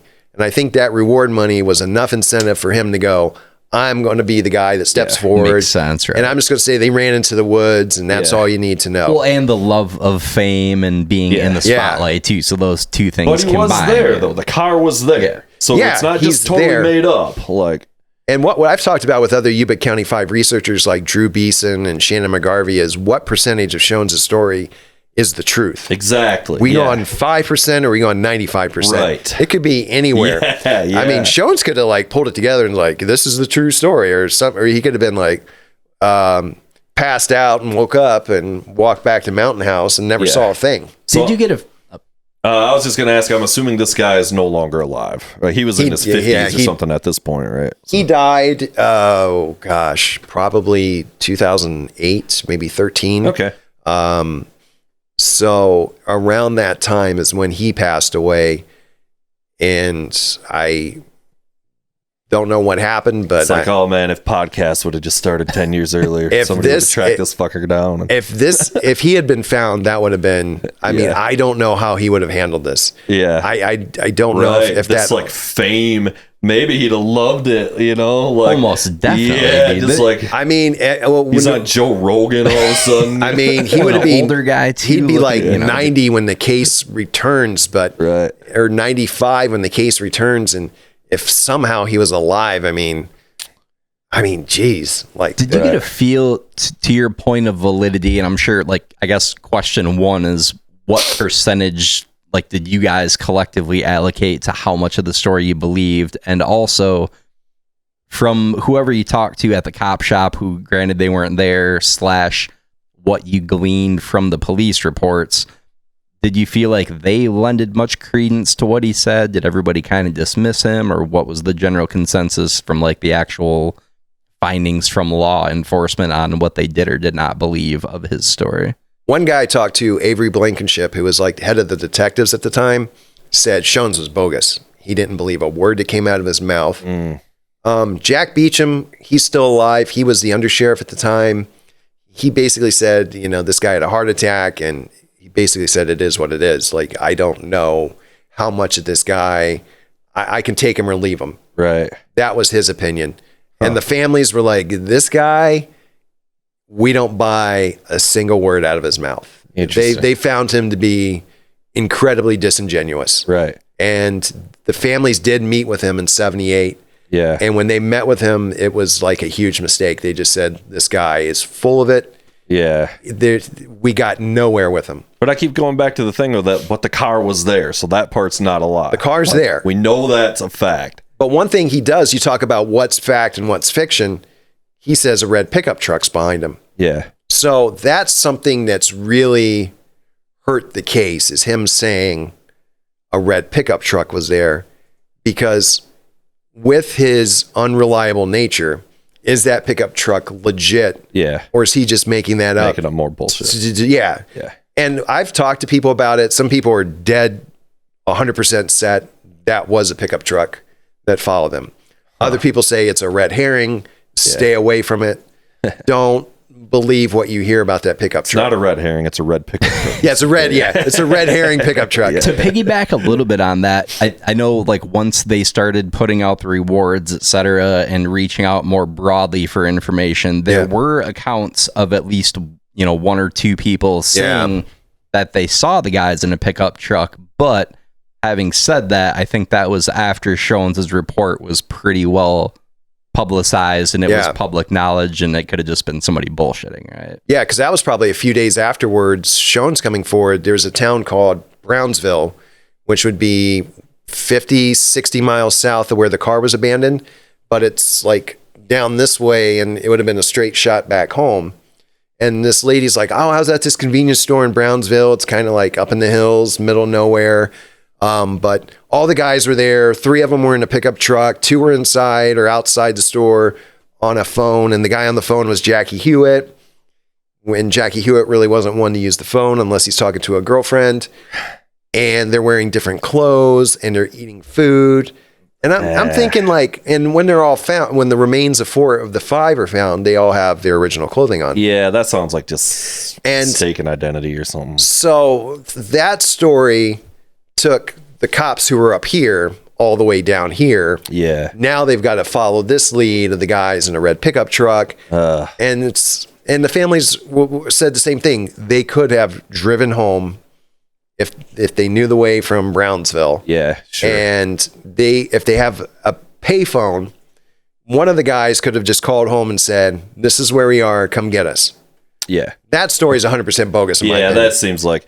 So let's kind of move on from the Schones thing a little bit, because there's still so much left. yeah. I mean, this is this, and we'll take a break here in a little bit too. But so I guess I don't know what happens next. I mean, like, they find the car. That's kind of where we're at. This Schones character appears and kind of tells his story.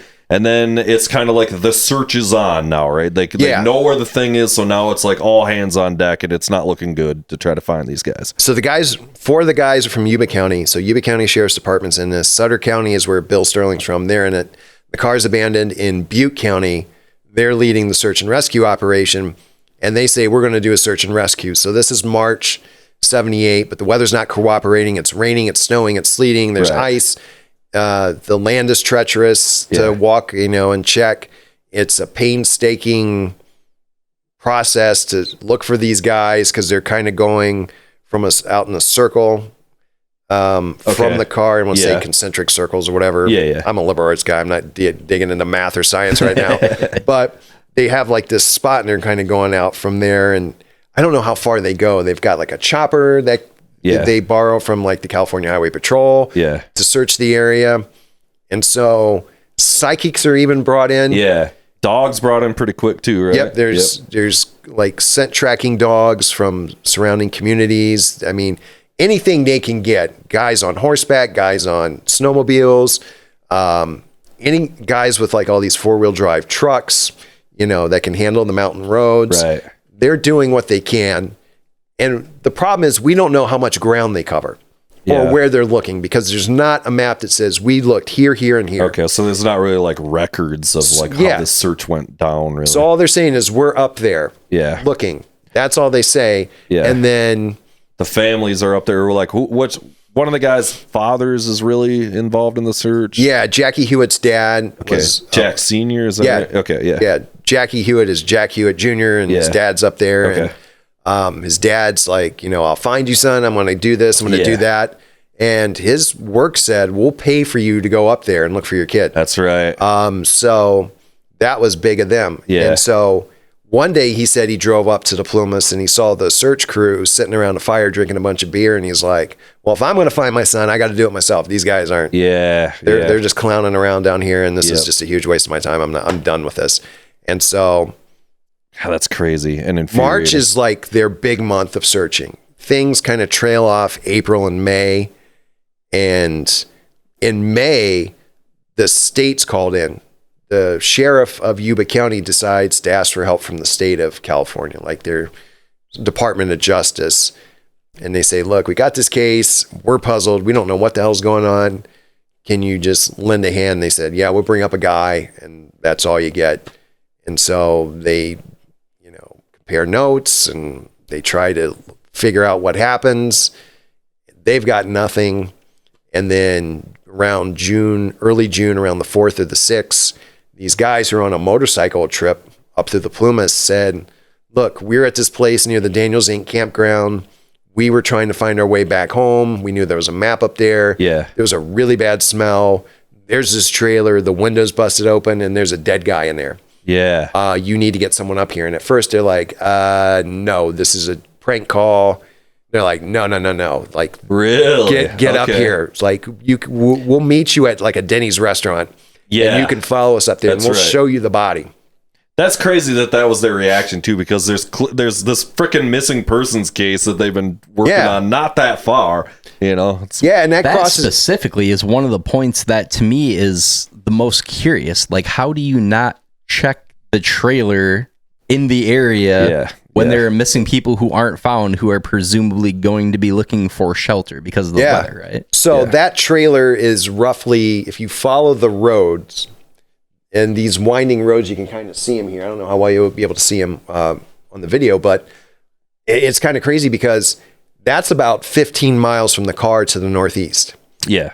If they were to go across the land, that would be like a 5-mile walk, but you're not walking. As the crow flies. You're not walking that. Nobody. I mean, that is beyond dangerous walking. And it's still going up basically, right? It's like up and then it's like down, and like it's just but it's not back down the road in like the direction they came. It's like they still go further. Yeah, and these are the trailers where they're found. They're these fire service trailers where they would use them for either logging or like if there's fires up there. Yeah. Workers would use those. They're stocked with food. There's propane to heat the trailer. There's bunk beds in there, and someone broke a window to get in. They opened up like C rations of food, Yeah. And in there is Ted Weir's remains. Right. So Ted was in there. Someone's eating the food because the cans were open. But when they find Ted, he's lost like 100, maybe 80 pounds. Yeah. And he's got a full beard. He's clean shaven when he disappears. And now they're wondering, how long was this guy alive? And he's tucked a certain way into the bed, almost like a mummy. Yeah. So on that point, one of my questions is, I've heard different things. It's all kind of says that, but one of the thing, it might even been bedtime stories, is like he was under like 8 blankets. Another thing was like, no, it was just like a sheet or two. Do you have any actual clarity? It doesn't really matter, I guess, but I'm just kind of curious. They said blankets in the report. Okay. I don't know how many, but they said he was under blankets. It seems like they'd have like blankets, you know what I mean? Like, yeah, they were fully stocked. Pillows, blankets. Right. There were books in there, other items that they could have used. There's dried food. There's flashlights. There might have been like, there were matches that they could have used. Yeah. And they could have set stuff on fire for a smoke signal. Right. They didn't do it. Yes. But that's the trailer. I think the one there on the right is where they were found. And then,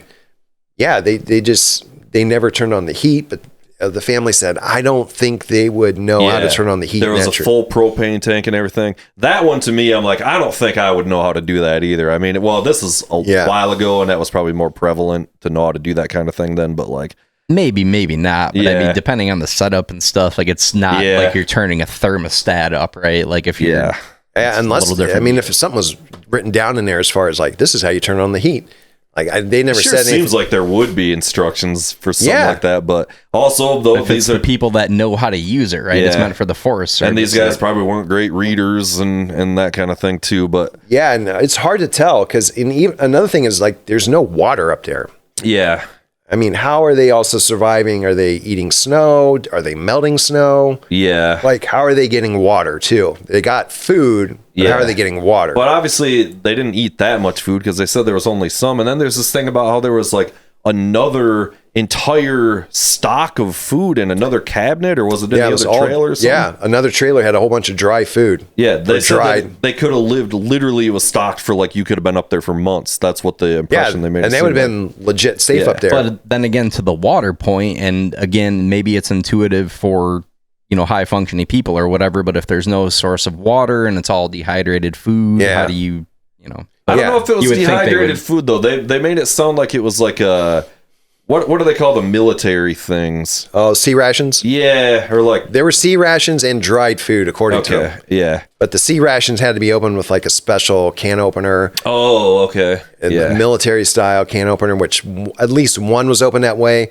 But then if you have like the bottle top, pop top thing that they call it a church key. Yeah. They said like some of those were open that way, and that's painstakingly slow to open that because it's not a legit can opener. Seems like they would have had a can opener with the canned food there, though. I mean, this is like a mountain service station. Like those kind of things would have been supplied with the supplies. You probably have like a bunch of old like World War II, Korea, Nam guys up there working, and they probably all had military experience and just like, this is nothing. And real quick, a couple of things, and again, sorry if I'm stepping on your toes and talking about stuff you were going to get to, but a few things that were interesting. One, because it was just the one body that was found there. The in the trailer, guy was the one that found him there, I think. And they had mentioned that there, I think, was only 1 or 2 cans opened up with the certain type of tool. Like apparently there was like a military style can opener, which is not an intuitive thing to use. Like you would almost have to have been in the military to figure it out, essentially.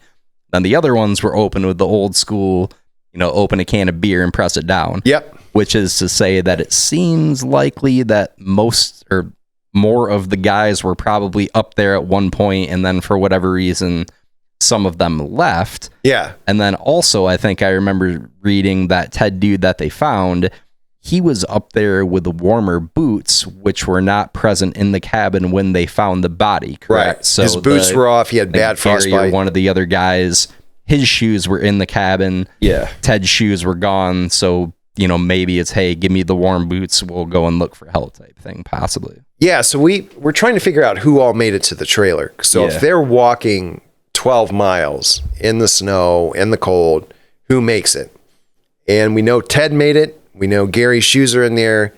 And there's also, according to some of the families, enough evidence to prove Jackie was in there too. Okay. So at least the 3 of them made it in there. Right. And there was probably like 30, 40 cans of sea rations opened. Okay. So somebody's eating. decent amount then. Yeah. And then when they find Madruga and Sterling south of the trailer, they ask, did these guys actually go to the trailer or did they die on the way there? Yes, this is kind of one of the big mysteries. And too. I've said, man, that would be so hard for them to leave these guys behind and say, we'll keep going. Because that just doesn't seem like the friend dynamic they've got there. Right. But they could have said, we'll meet. They could have maybe said something assuring like, we'll meet you there. Give us a minute. Yeah. And then they never made it.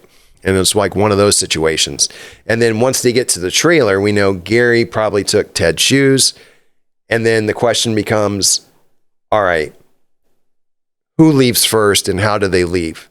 Yeah. So what's going on in the trailer? Like, okay, well, we've got all this stuff. We've got this food, but we need to get help. So Gary doesn't have his medication. So I've often felt like he's the first to leave. Like, you know what? That's interesting because a lot of times it seems like they make it seem like he's the last to leave because of the shoe thing. I think he might have, from my perspective, and maybe I'm wrong, but I've always felt like he gets in there and he's probably like, all right, this is serious. We gotta get the hell out of here. I gotta find help. He leaves, and then he disappears off the face of the earth. Yeah, he's the only one that's never been found. Not to jump ahead, but yeah, and then Jackie probably stayed with Ted until he died, and when he left, that could have been like a super overwhelming incident. And he just leaves. Yeah, and then way he's found, we think he probably left thinking he could get help, and then he died. And Jackie was Ted's best friend, right? So it was probably him that probably tucked him in that way, or he stayed with him until the very end. Yeah, his dad was in the military, so he probably taught him how to do stuff like that. And our thought is, okay, someone had to be eating the food because it's not Ted. Because Ted lost a lot of weight. Yeah, Ted was either just drinking water, taking minimal food. And why? What's with that? Why? I think there's a belief among the guys that they were stealing food. And they had broken into something and they were in a ton of trouble. And if I don't know. I've heard that. That seems to be a prevailing thing. And I think it was Ted's family talks about that on the Netflix thing. Yeah. And in my mind, I don't know. I get that they're mentally challenged and they might not be able to, but I'm like, starvation is the ultimate motivator. And to me, I'm just kind of I don't know if I buy that. I think these guys knew enough. If we're saying they knew enough to drive here and there and do all that, they know enough to understand that they're in a life or death situation and eating this food is not to save their own lives is not. They're not going to get in trouble for this. So I just don't know that I buy that. It's and I think another thing is with Ted, when they did an autopsy on him, they said he had pulmonary edema, which is this fluid buildup in the lungs. So he was probably in a lot of pain and he was suffering something terrible. And he was probably I can't eat. Okay. I just don't want to deal with this right now. With him, they found, and again, sorry if I'm jumping ahead, but they found toes that had fallen off due to necrosis, right? Yeah, and he had blood poisoning too, and all that. So all that combined with the weight loss, maybe it was simply a matter of just the guy is so far gone, it's I can't hold down food or whatever the case may be. Yeah, and how far gone are they mentally with hypothermia? Because they're not heating that trailer. How? Yeah, no fire. What rational thoughts were they having? Yeah, because anybody could be in that situation. Doesn't matter who you are. If you have hypothermia, you're in trouble for sure. And it doesn't matter who it happens to, what kind of shape you're in, what kind of experience you have. Yeah. I mean, hypothermia kicks in, you're at its mercy. Well, and even above and beyond the hypothermia and the physiological aspect of not being able to think clearly when you're in that type of situation, already diminished mentally because of, the conditions that they already had, but you're in panic mode, it's survival, it's fight or flight. Yeah. It's not unreasonable to think that people aren't necessarily in the clearest state of mind for a multitude of reasons, right? Yeah, and that's what I've always felt, that, all that combined together, whatever was going on that night, and then over all those months, the cops said, the minute they got out of the car, their life was measured in minutes. And when they found the car had been abandoned up there for 4 days, they're like, I don't know if we're finding them alive. Yeah. They better have found shelter, and they better have kept themselves warm. Yeah. Because that was in the paper. And law enforcement, I think, kind of knew we're looking for bodies in March. Yeah. And I think the families were holding on to a lot of hope that, you know, we can find them, which I completely understand. But at the same time, you know, there's all these questions like, why didn't you start a fire? Why didn't you do this? Why didn't you do that? Yeah, it's crazy. Were you afraid someone was going to come back? Right. That the reason you're up there in the first place, Yes. did someone actually threaten your life? Yeah. Do something to put like the plant a seed of fear, like whatever we do, we're marked men and they could come and kill us. It and like has to be something like that because it's so crazy. They're Yeah. up there for so long, and like the families were right. Like this, at least Ted, when probably others were alive. I mean, the beard growth and everything. Like, Yeah. I mean, this is like it's 3 months later when they find him or something. So he's there for. I think they say he probably was alive for 4 to 8 weeks or something in the autopsy or something, which is like kind of a big stretch. Let's say if he's pushing 2 months, they're up there. Like that's such a long time. Yeah. To like not be like, okay, maybe we can leave now or like something. It's just like, what the hell were they doing during this time? Yeah, and law enforcement, when I talked to them, they thought Jack Madruga and Bill Sterling died within the first few days of hypothermia. Okay. That's their thought. And my opinion's always been, man, it would be so weird for them all not to get from point A to point B together. Right. Knowing how they were good friends. Yeah. But then you don't know how your mind's working with hypothermia, and you could be delirious and whatnot. And so just how they got there. Yeah. And they even said, like, how the hell did they find this road to get from the car to this trailer? Because it's not a direct walk. Yeah, and everything's covered in snow.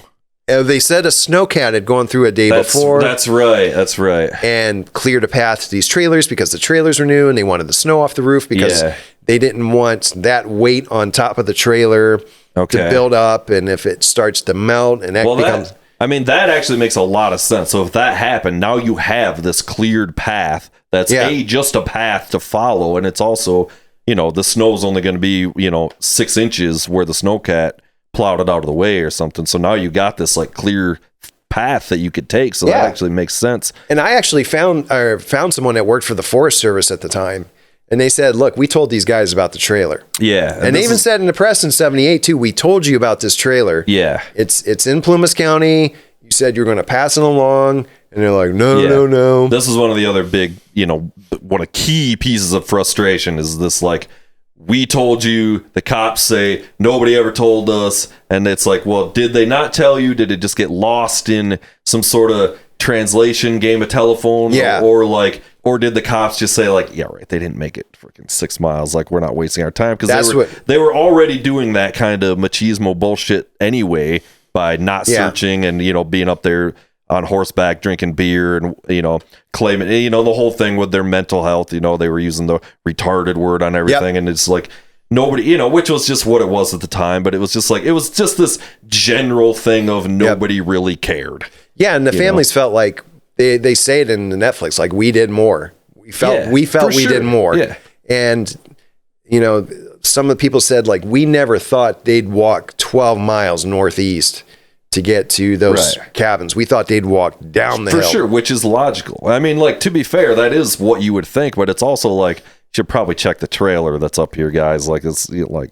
Yeah, I mean, someone said, like, we pointed it out to you, and one guy was up there, he was a water witcher, which he had this special stick where he could use it to find dead bodies. And he's like, there's a trailer, and you got to, like, break the door down, and like, well, where was this trailer? Yeah. Like, you were willing to break a door down because it was in Plumas County, according to law enforcement, and you can't go up to the fire service trailers. Yeah. I mean, it would just been worth checking out. And you have a helicopter that you're saying is flying so over so many square miles.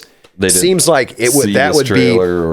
Yeah. And it's shocking. It's shocking. It's like, I don't know what's worse. Like, if it's deliberate or if it's just incompetence. Like, I don't know which one's worse, you know, like. Yeah, none of it makes any sense because the more you look at the case, you think, okay, why didn't they look at the trailer? And, you know, on Netflix, it was brought up, well, nobody thought they would walk 20 miles. The trailer's more 12, 15 miles, not 20. Yeah. But still. It's like nobody thought they would drive 70 up this road in the first place, you know? Like, nobody thought any of this. So, like. Yeah, I mean, the whole thing is like, we don't know how far they looked. Yeah. From that car around the area. Yeah. They said like there were all these like treacherous areas and we couldn't get in there. And like a guy like broke his leg trying to get in this one ravine. Right. And then one guy actually had a heart attack. He was a researcher. They put him in this room next to Schones. They should have done that. Can we back up a little bit? I've got a question on the timeline stuff here. Sure. So there were the theories about the two guys people thought probably died on the way to the cabin or possibly died on the way to the cabin and didn't make it there. You went through the police records, you spoke to people, etc.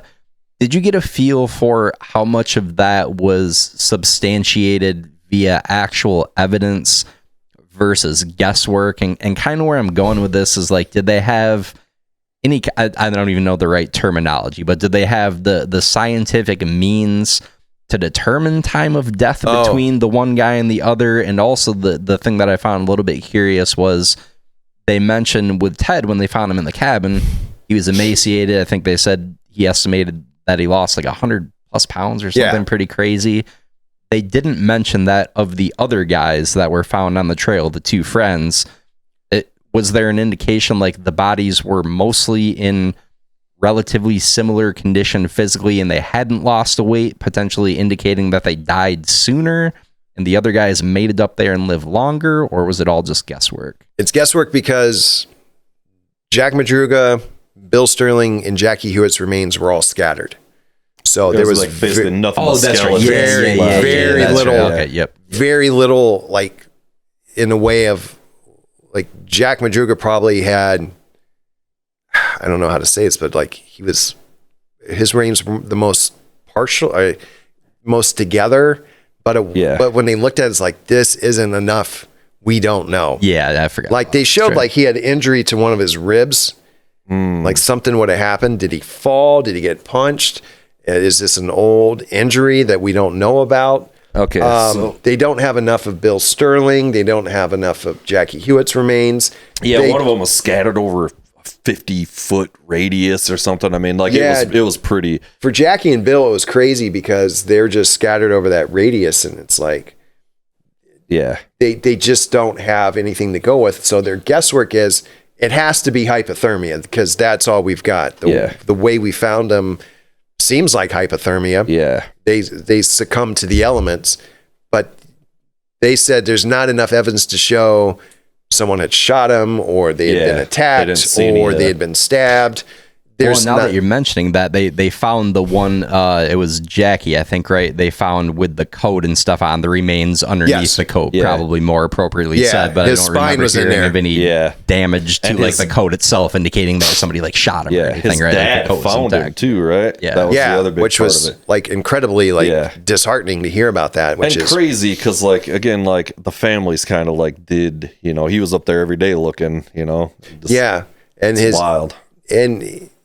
From what we understand, like when they find Ted, like everyone starts to come up to that area and they start walking around the scene. And Gary Mathias, his sister, said like the whole crime scene, people were walking through it. Yeah. Or I guess you would say a crime scene, but she said like so many people were up there, and she said it almost seemed like there was nothing in the way of like order and it just seemed total pandemonium. Yeah. And it was crazy. And they told the families like, don't come up.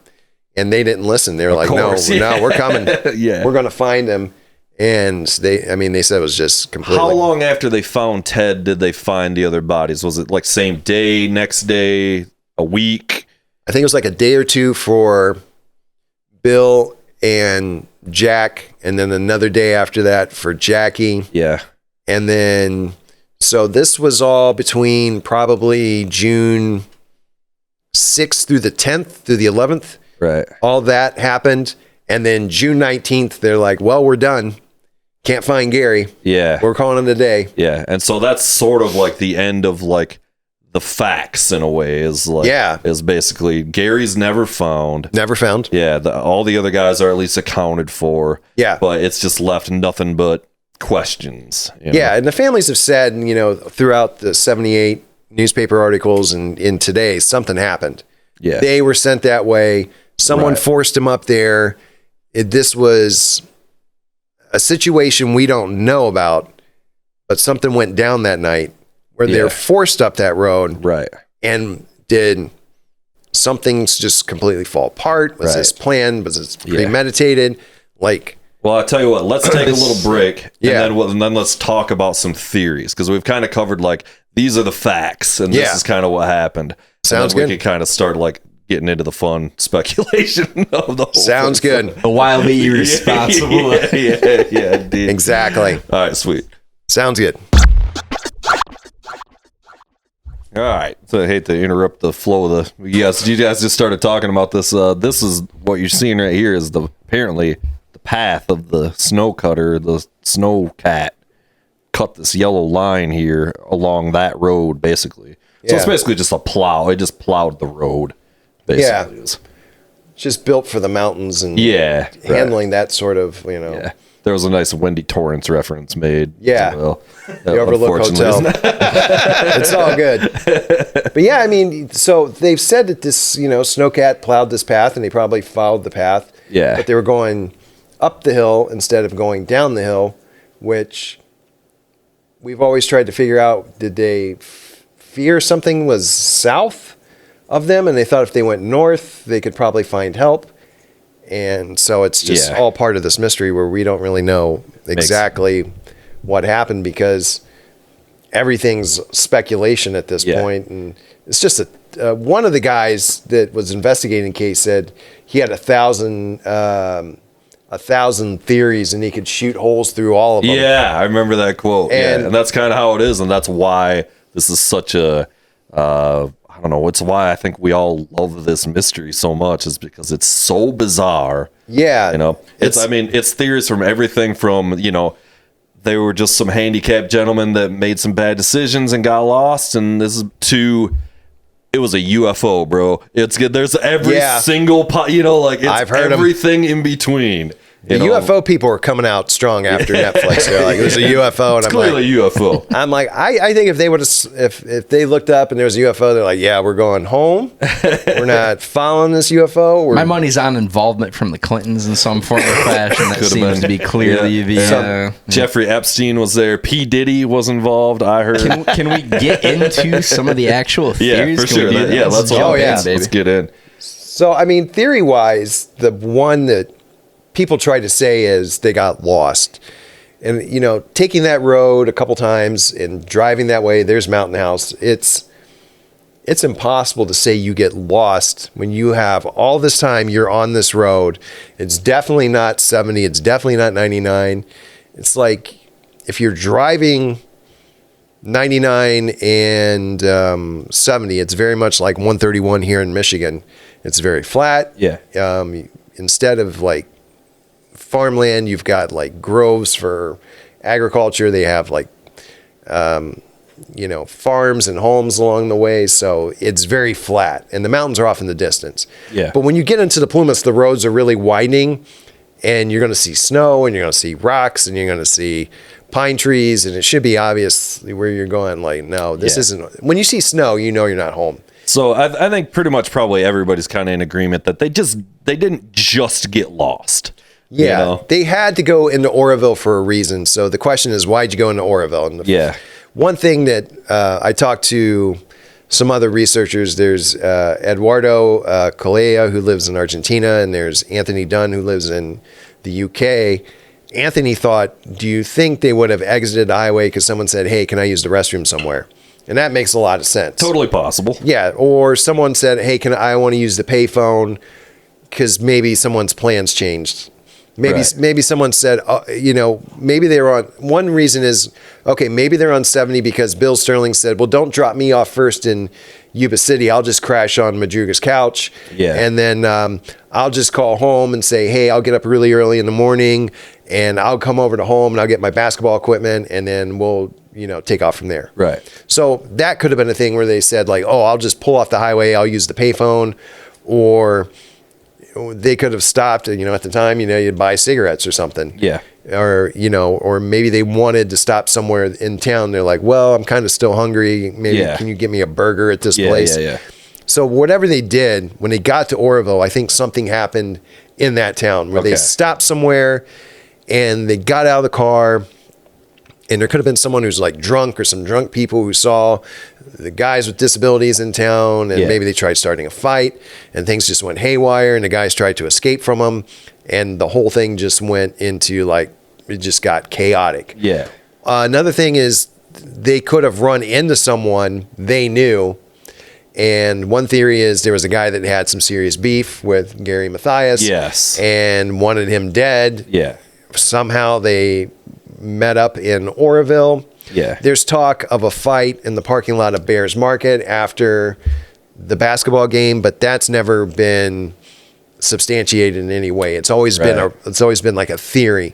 Yeah. And there's nothing in the police report saying like, oh yeah, there was a fight in the parking lot.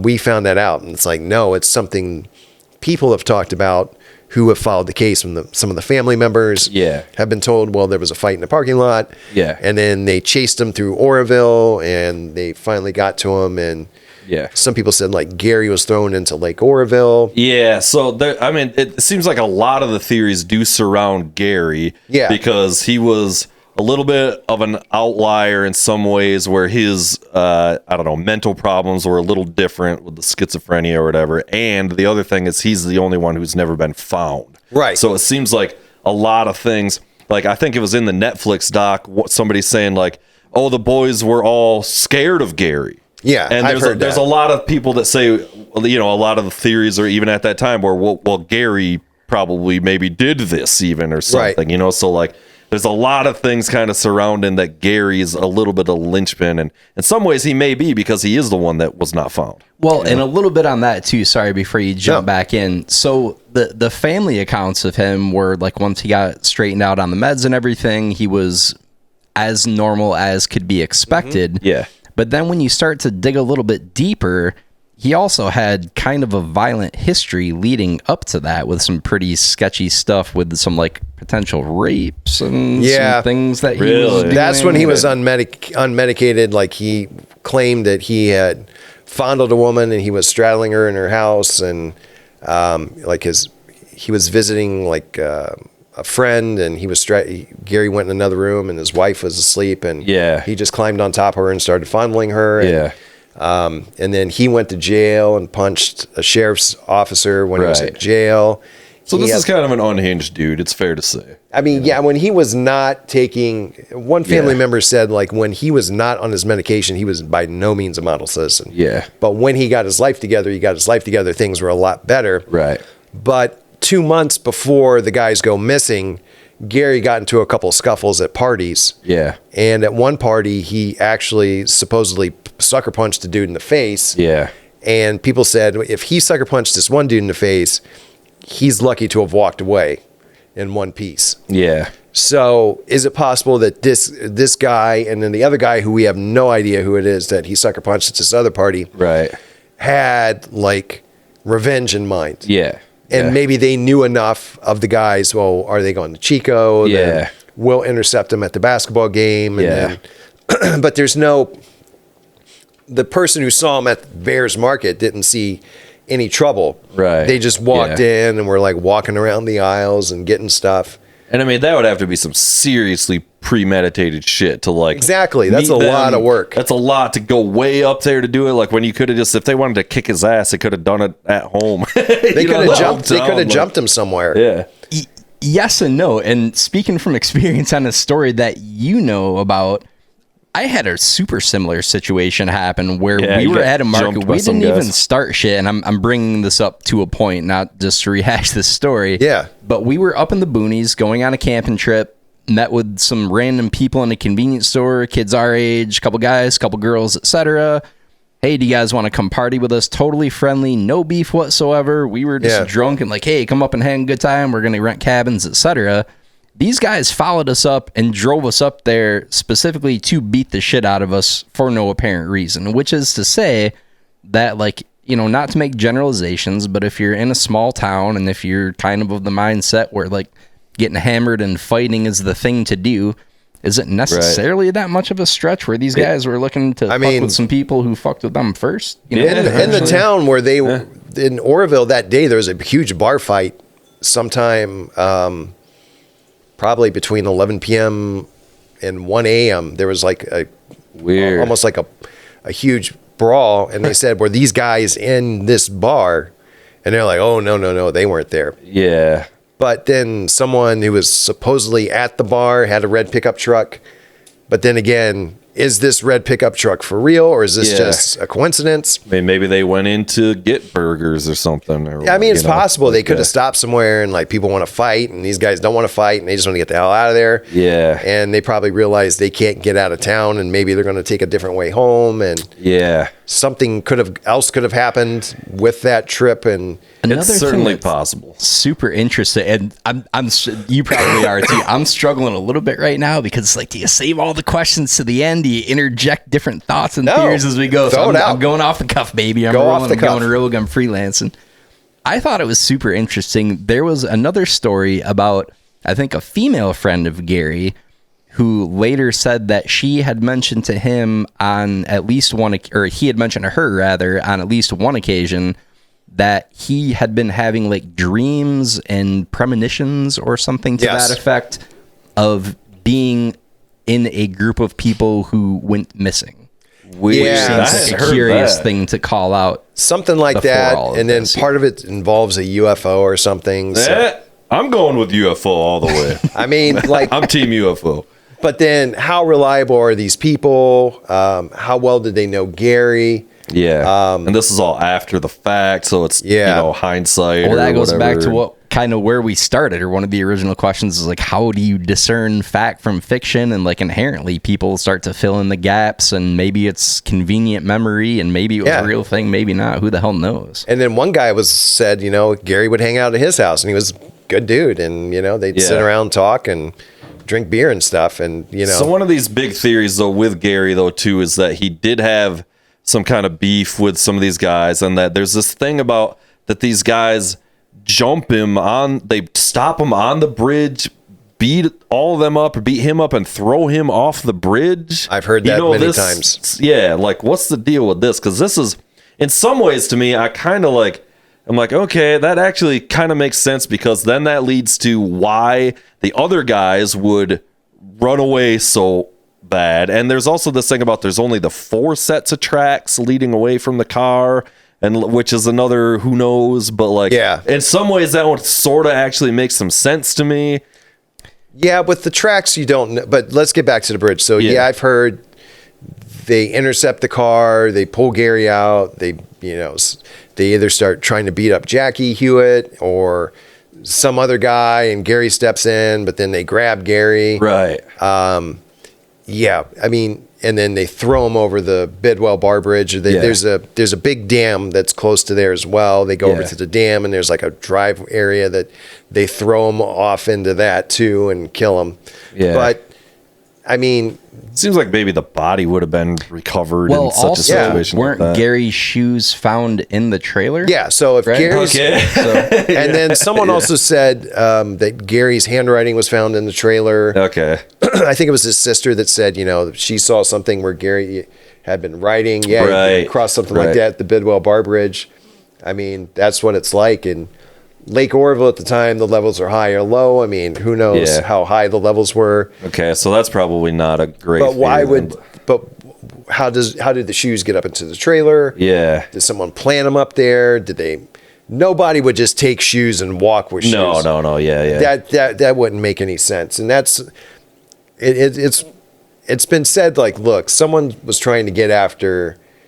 Gary was a marked man. Okay, Gary's a marked man. That's great and all, but still, you don't have any Yeah. You don't have any proof or anything. Well, there's this other part to it, though, that this guy later starts saying that this is what happened or something. And like, I think it was in that other podcast. They don't name him by name ever, but he's like, he becomes some kind of preacher or something. And he has this confession in front of the congregation that he killed all these, I think he says retarded gentlemen or something like that in this sermon. And like, God forgave me and all this stuff. And it's like, what the hell? This is crazy. Yeah, that is brought up. And basically someone says, I heard from someone at that church. Yeah. He said all this stuff. Right.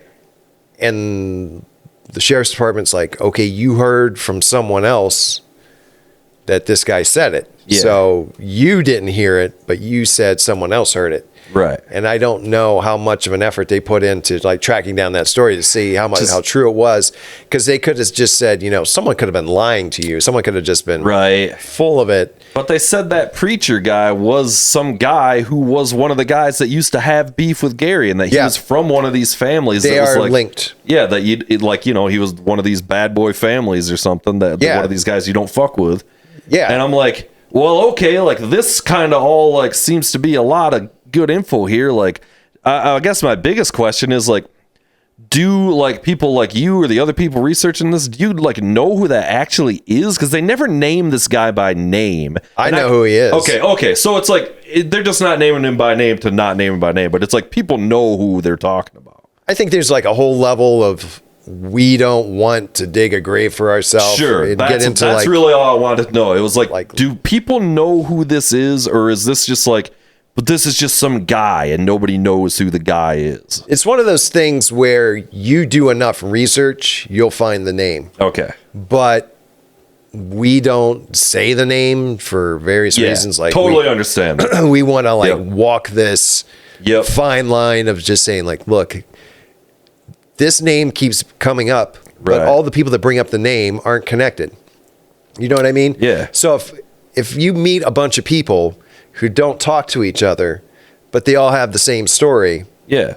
How's this possible? Yeah. That lends credibility, doesn't it? That like gives you some sort of like, okay, this name doesn't go away. Yeah. Because every time we because there's times where I can push that name away and be like, nah, he had nothing to do with it. Let's look more at Schones.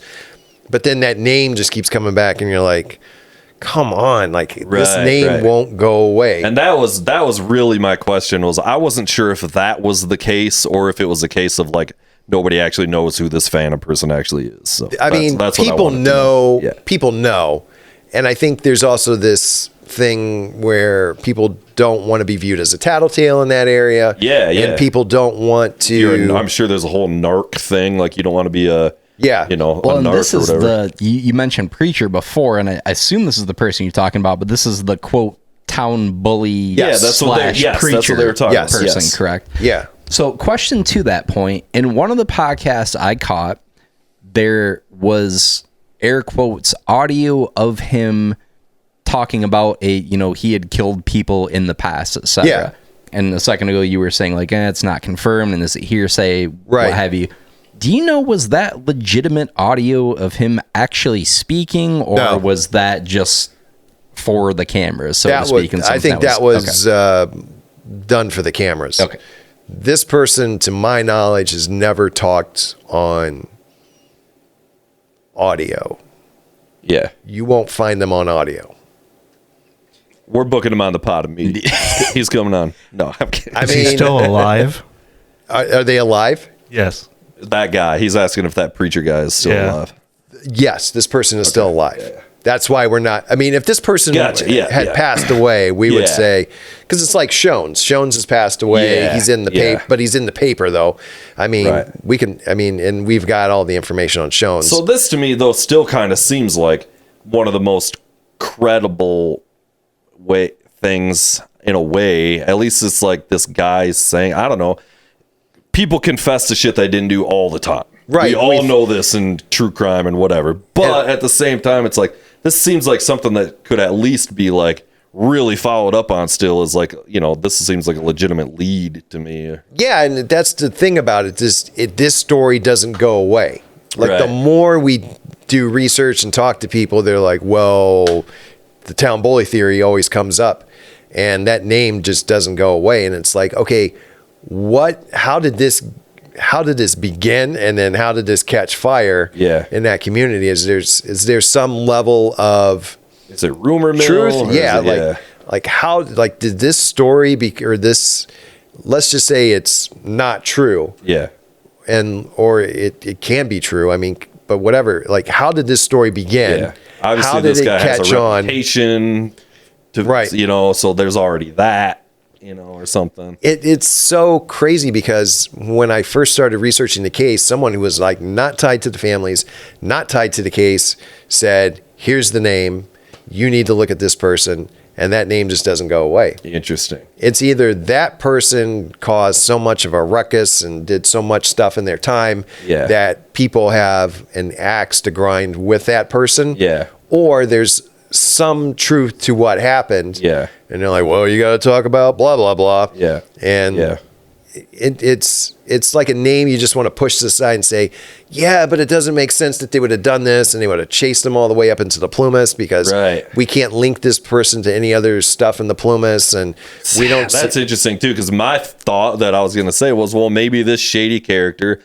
has shady character friends up there, and he knew they could drive these people up there and, you know, get them taken care of one way or another, or something along those lines, you know? Yeah, and there's other people who knew the town bully at the time, and they said, like, they were part of this night. Yeah. And there was one guy that claimed that, you know, he was there that night, and he wrote a letter, but he ends up dead not long after, like a year or two after all this goes down. Yeah. And then you hear all these other names of people who were, like, connected with the group, and it's like, okay, we've got all these names, and they're somehow linked together, and they're kind of running around in this sort of like villainous clique of like, you know, scumbags. And it's and it's like, we kind of all know the type, like in our small town, you know, it's kind of like, I kind of know that guy, you know what I mean? Yeah. Or something like that. And so go ahead. It's just with this guy and his, you know, he just doesn't go away. Yeah. And the thing that I've always felt with this case is, it's hard to put them up there, but it's hard to move them out of the theories because, this person has done a lot of bad things, but at the same time, it's just so hard to get this story solid because we've heard so many different things. Well, I don't want to take it out 100%, you know, not pushing away. So you're pretty on the fence about the legitimacy of this. But something happened, and these guys, from my point of view, is like there was some clear and present danger that night. Yeah. And it made them say, we've got to go a different way home. Yeah, well, that's without a doubt. I mean, we've got to figure out a plan B. Maybe. I do want to take this down a different path based on a couple of things, but before we do that, so one of the other things I heard to potentially lend more credence to this, I've got a little different theory that I think might be more accurate, but just to fully like vet this one out, there were a lot of stories about this preacher guy and Gary being pretty close to him and like kind of quasi part of the flock type thing. Yeah. And supposedly there was some kind of dissension, and I don't know if it was like a pseudo cult situation or whatever, but there was something where he kind of said like, this isn't for me, I'm getting the hell out of here. And then said preacher / town bully guy was like, I will make you and your family pay if this happens. He then leaves the flock or what have you. Wow. And then all this goes down. Do you know if any of that has been substantiated? Is that hearsay? Is that... I mean, there's a version of that where something did go down between... Gary is linked to something that was going down with the town bully and something that was going on in the town bully's life.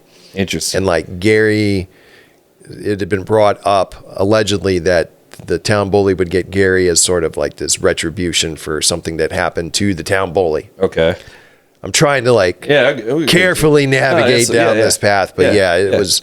So one of the things I found online was that the town bully was dating Gary Mathias' sister. Yes. So these people. So they were together. So they were together. She's going to leave him. He tells her not to leave. you're gonna die. Wow. I didn't know that, and that's super interesting because Yeah. if there's one thing that's going to make people do some wild shit, it's love and entanglement and anything in that realm that's going to make somebody go off the rails. That's super interesting. I had not heard that before. And that's just the thing with that whole thing going down. I mean, it was happening at the time. Right. But it's because, like, even people say, like, well, Gary had a schizophrenic episode. It's like, no. Because like I say in Netflix, I say, look, this guy went to a game. He went to Bears Market. Yeah. They had a car ride to and from the game. If anything were to go down, I think they would have stopped the car, either kicked him out or found a payphone somewhere. And it's like, Gary, we're not dealing with this. Yeah. Because Ted Weiher was a legit fighter, dude. Yeah. If you pushed his buttons, like, you will get those hands, and you don't want to deal with Ted. And they were all like, they played basketball, and they were all like young, in shape guys or whatever. And Jack Madruga got annoyed with those guys before, and he like ditched them in Sacramento and drove home on his own. Right. So I mean, so he was perfectly not capable of putting his foot down. He's like, you know what? I'm not dealing with this. You guys are super immature. I don't want to deal with this. So.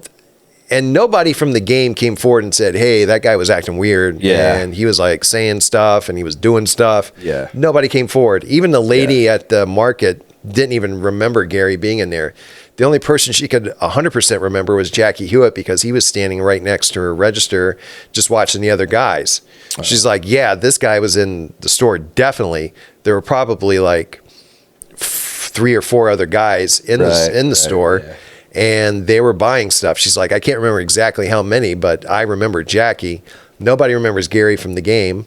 Because if Gary being Gary, like, when he's unmedicated, in trouble, that game would have been a totally different experience for those guys. Thrown out of the game. Yeah, he would have been kicked out, school police or campus security, whatever. Do you think the guys were actually like scared of him or didn't really like him or something? Because it seems like it's almost like split within the families or something. Like some people are saying, like, I know for sure they didn't like Gary, and then the other ones are like, they were all hanging out all the time. That's not true. So I don't know. It's hard to figure that part out too. Like how much were they afraid of Gary? What did they think of Gary? Yeah, because you're spending all this time together, and then like the Weirs knew Gary's family, the Mathias family. And I would think to a certain point, Jackie would have known Gary Mathias because he was hanging out with Ted all the time. Yeah. So it's like, Gary, you've met Gary. Yeah. Maybe it was one of those things where they don't understand schizophrenia or never dealt with anyone with schizophrenia. Maybe they're wary of how he may have presented himself, how he may have talked. It seems like those guys wouldn't have liked anybody that wasn't really nice. You know what I mean? Yeah, and there's supposedly another guy that was in their group. It was a friend that, was part of Gateway that wasn't with them for, going out of town and stuff, that he played on the basketball team, but he didn't do a whole lot of stuff. And I believe he might still be alive, but then again, it's like tracking down these people. Yeah. There was a girl that supposedly knew him, and she was part of Gateway, and she was hard to track. She fell off the face of the earth. I think you probably answered this question a second ago, but just to satiate my own curiosity here. Yeah. Is there potentially a scenario, because schizophrenic, like, I'm far from an expert. I don't want to pretend like I am, but that stuff might be touch and go. The family, I think, has acknowledged that he had been on and off medication previously. In theory, they thought he was medicated at the time. Again, to your point, there didn't seem to be erratic behavior before that. Right. But, like, how valid could a potential scenario be where maybe he was just recently off the medication, or maybe he was on it, and for whatever reason, some minor event got triggered, something in his brain went off, and on the way home, he convinced these guys that they needed to maybe flee some non-existent threat that he had thought of. Right. That doesn't seem likely, and I'm still getting my other scenario in a second. But that's one of the main things. A lot of people. I mean, that was almost a prevailing theory at the time. You got to almost look at it in an Occam's razor scenario, right? Yeah, that's what they want. Chased down by hillbillies for no apparent reason, maybe, or did the schizophrenic guy lead them astray for whatever reason. Maybe not intentionally to hurt them or anything, but did something go off? Did the faulty wiring kick in? And for some reason, did he say, we got to get the hell out of Dodge and go this way for X, Y, Z reason? Like, what are your thoughts on that? That was my initial theory of this case when I first started. Like, Gary Mathias had something to do with this. He led them astray. And again, is the only Like one he had that this- hasn't been found. Sorry to jump Yeah, in like there, he had this vision of something and convinced them that come with me this way into the Plumas. But like knowing the others and understanding the case and everything that went down, it's almost hard to say that there's this moment where Gary just suddenly snaps in a car. Right. Yeah. Like it almost seems like he's never done that before. Like I can find instances of Gary like getting in fights with people, Yeah. and that's happened. But I had like Gary had stolen I don't think he really stole the car, but he was driving someone's car that wasn't his. Yeah. Like Stuff like that. he had moments like that.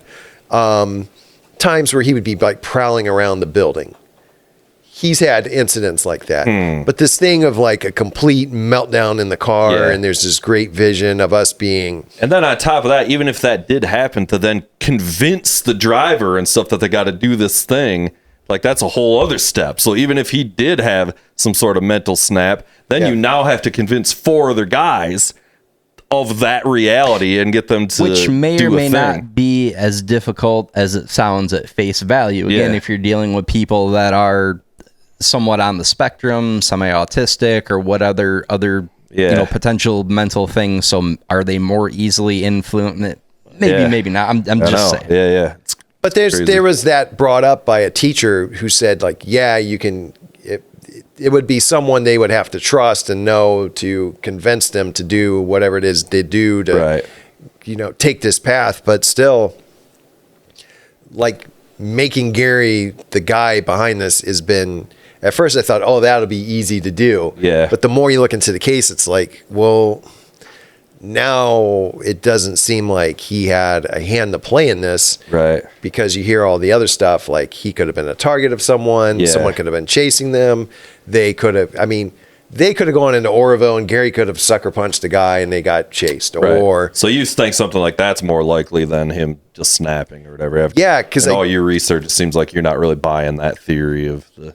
because like 75 to 78, the only incidents that I see him having are the 2 fights at the parties. Yeah. But what triggers the fights at the parties? Yeah, and that can happen to anybody. That doesn't have anything Yeah. to do with.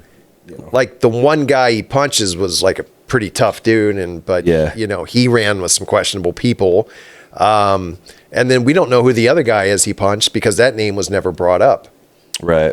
But there's really nothing to prove like Gary has ever had a moment where he goes boom, he goes berserk, like while Yeah. medicated. So some of those are kind of like due diligence / devil's advocate questions, just to put that to bed. So Yeah, for do we agree that seems Yeah. unlikely Yeah. that he snapped? Okay. I think everybody's kind of at that point. It seems like in the whole thing. I want to jump into my next thing. All right, let's hear jump the into big thing. He's got This it. is, solved. I've got many thoughts. I have absolutely no idea, to be clear. Okay. Like, none of this is my definitive stance. These are just musings, essentially. 2 related things. Sure. The first of which may or may not be of any relevance whatsoever. But the convenience store worker, Yeah. when they go to pick up the snacks, she had like made a point of saying these guys bought an absurd amount of food. Right. Like, I don't know how much food it was exactly, but the way she phrased it led me to believe it was more food than necessary than to get from the original point A back to point B back home potentially. I think it was more of a personal opinion on like, and junk food too. yeah, you've got like a couple candy bars, like a Hostess pie, maybe cake, chips. because they found wrappers in the Yeah. car, so we have some idea of what they actually had. Maybe to her, people eating junk food is like, oh, she could have been a bit of a prude about like how much junk food you're going to eat at night. But the other thing we haven't touched on, which again may or may not tie to that, is one of the guys, and apologies, I don't remember who it was. I'm not sure if it was Gary or one of the other gentlemen, but somebody apparently had friends in this general area up there. Forpstown, yeah. Okay. which So- you would have to go through Oroville to get to Forbstown. Is there any possibility that there was some kind of like, hey, we got to the game, and by the way, we've got these buddies over here. I haven't seen them in a while. I want to catch up with them. Right. Let's load up on the junk food. Let's do another mini road trip out to this place, trying to get up there. Then things go astray from there. Shit hits the fan. They get stuck, et cetera, and then that starts a cavalcade of the subsequent event. I think that could have been vetoed because other people have said, why, to get to Forbstown, you have to drive through Oroville and it's another long drive. Yeah. So they could have said like, oh, no, we're not doing Yeah. that. To hell with that, because you want us to drive off the highway through Oroville all the way over to Forbstown. And then do we drive back from Forbstown, or are we going to have to take like the country roads back? Yeah. They're like, no way, man. And We're not- they all wanted to get home, and I think the thing about that whole thing is kind of what we talked about earlier. Is it's just like, but they also had their big game the next day, so it's like it's Yeah. hard for me to see that Agreed. they would do these other. It was already a big deal for them to go do this thing, let alone Yeah. to try to tack on another big party going late into the night or something. Like, Yeah, so I you don't can know. kind of see, like, with that map, like, Forbstown is way... Yeah, Off. so it's pretty out of the way too. Yeah, and they said, well, when you drive through Oroville, there used to be this turn to go to Forbstown, and if you didn't see it, you'd be going up into the Plumas. Again, if they went up into the Plumas, they would have probably known after a while, like, man, we're not finding the turn to Forbstown, forget this. Yeah. But, yeah... They talked to the people in Forbstown. They said, come on, we haven't seen Gary in 2 years. Yeah. Right. Yeah. Like- okay, I got you. But then Jack Madruga's niece said, well, I went to Forbstown and I met those people and they were shady and they were up to no good and this, and that. But that was never in the police report. She told me that. She told Drew Beeson that for his book, but Right. it wasn't in the police report. But they did say, like, look, we reached out to these people he supposedly knew in Forbstown, and they said, man, we haven't seen this guy in 2 years. right. To jump back a little bit to something that you touched on earlier, which is, again, may or may not be noteworthy. There were bullet casings found kind of generally in the area. So Right. to kind of piece by piece this out a little bit, question one, how close were they to the vehicle? That's up for debate because Jack Huett Sr. said he found shell casings near the car. The sheriff's department said they found shell casings in the area of the car, and there are two different types of casings. One was Jack Huett claimed to have found 30-06. The sheriff's department says, well, I think we may have found like 12-gauge shotgun shells. right. So, but they said, like, is it just people shooting? Is it hunting? Well, and again, to be fair, the hunting thing, and Yeah. if it's up in marijuana country and, Yeah. Hell's Angels country, shell casings wouldn't necessarily be out of the norm. But again, to the point of trying to figure, like, why the hell do these guys just, go into obscurity for no reason? Is there a possibility that somebody did chase them up there and you boys Yeah, better yeah. run? Yeah, exactly. Something like That's that. what they think is Yeah. what got them out. Because if the car stops, why do you just get out of the car? Yeah. If you're stuck, you could keep yourself warm. They had like a quarter of a tank of gas when they hot wired the car. And when Jack Madruga's found, he's found with his keys on him. So he's got his Right. keys when he leaves the car, Yeah. but he leaves the car unlocked and a window down, which his Yeah. family says that's way out of character. That because- seems super odd as well. Yeah. The window down for any reason. Like, Yeah. even if you're Yeah, in the car middle for of a little, winter, you're not like going to you're want that night. cold air to go in. If the guy loves that car, he's not going to want the car to get damaged. So why the hell is the window down? Are you talking to someone? Like someone Yeah. comes up to the Right. car and is Yeah. like, look, we're going to talk. Somebody like Joseph Schones. It could have been shown. Well, do they know? Did Joseph Schones have any of the firearms that matched the casings that were in the area? Like, had that been vetted out by any of them? Not that, but That's a someone damn good saw him question. shooting off a Was the 22. kind of ass, my friend. Someone saw him shooting off a 22 rifle, and he was shooting at people once. He got mad. At So some he people. definitely had guns. I mean, He had guns, but we don't Yeah. know if he had like a shotgun or anything that would use a 30-06. yeah.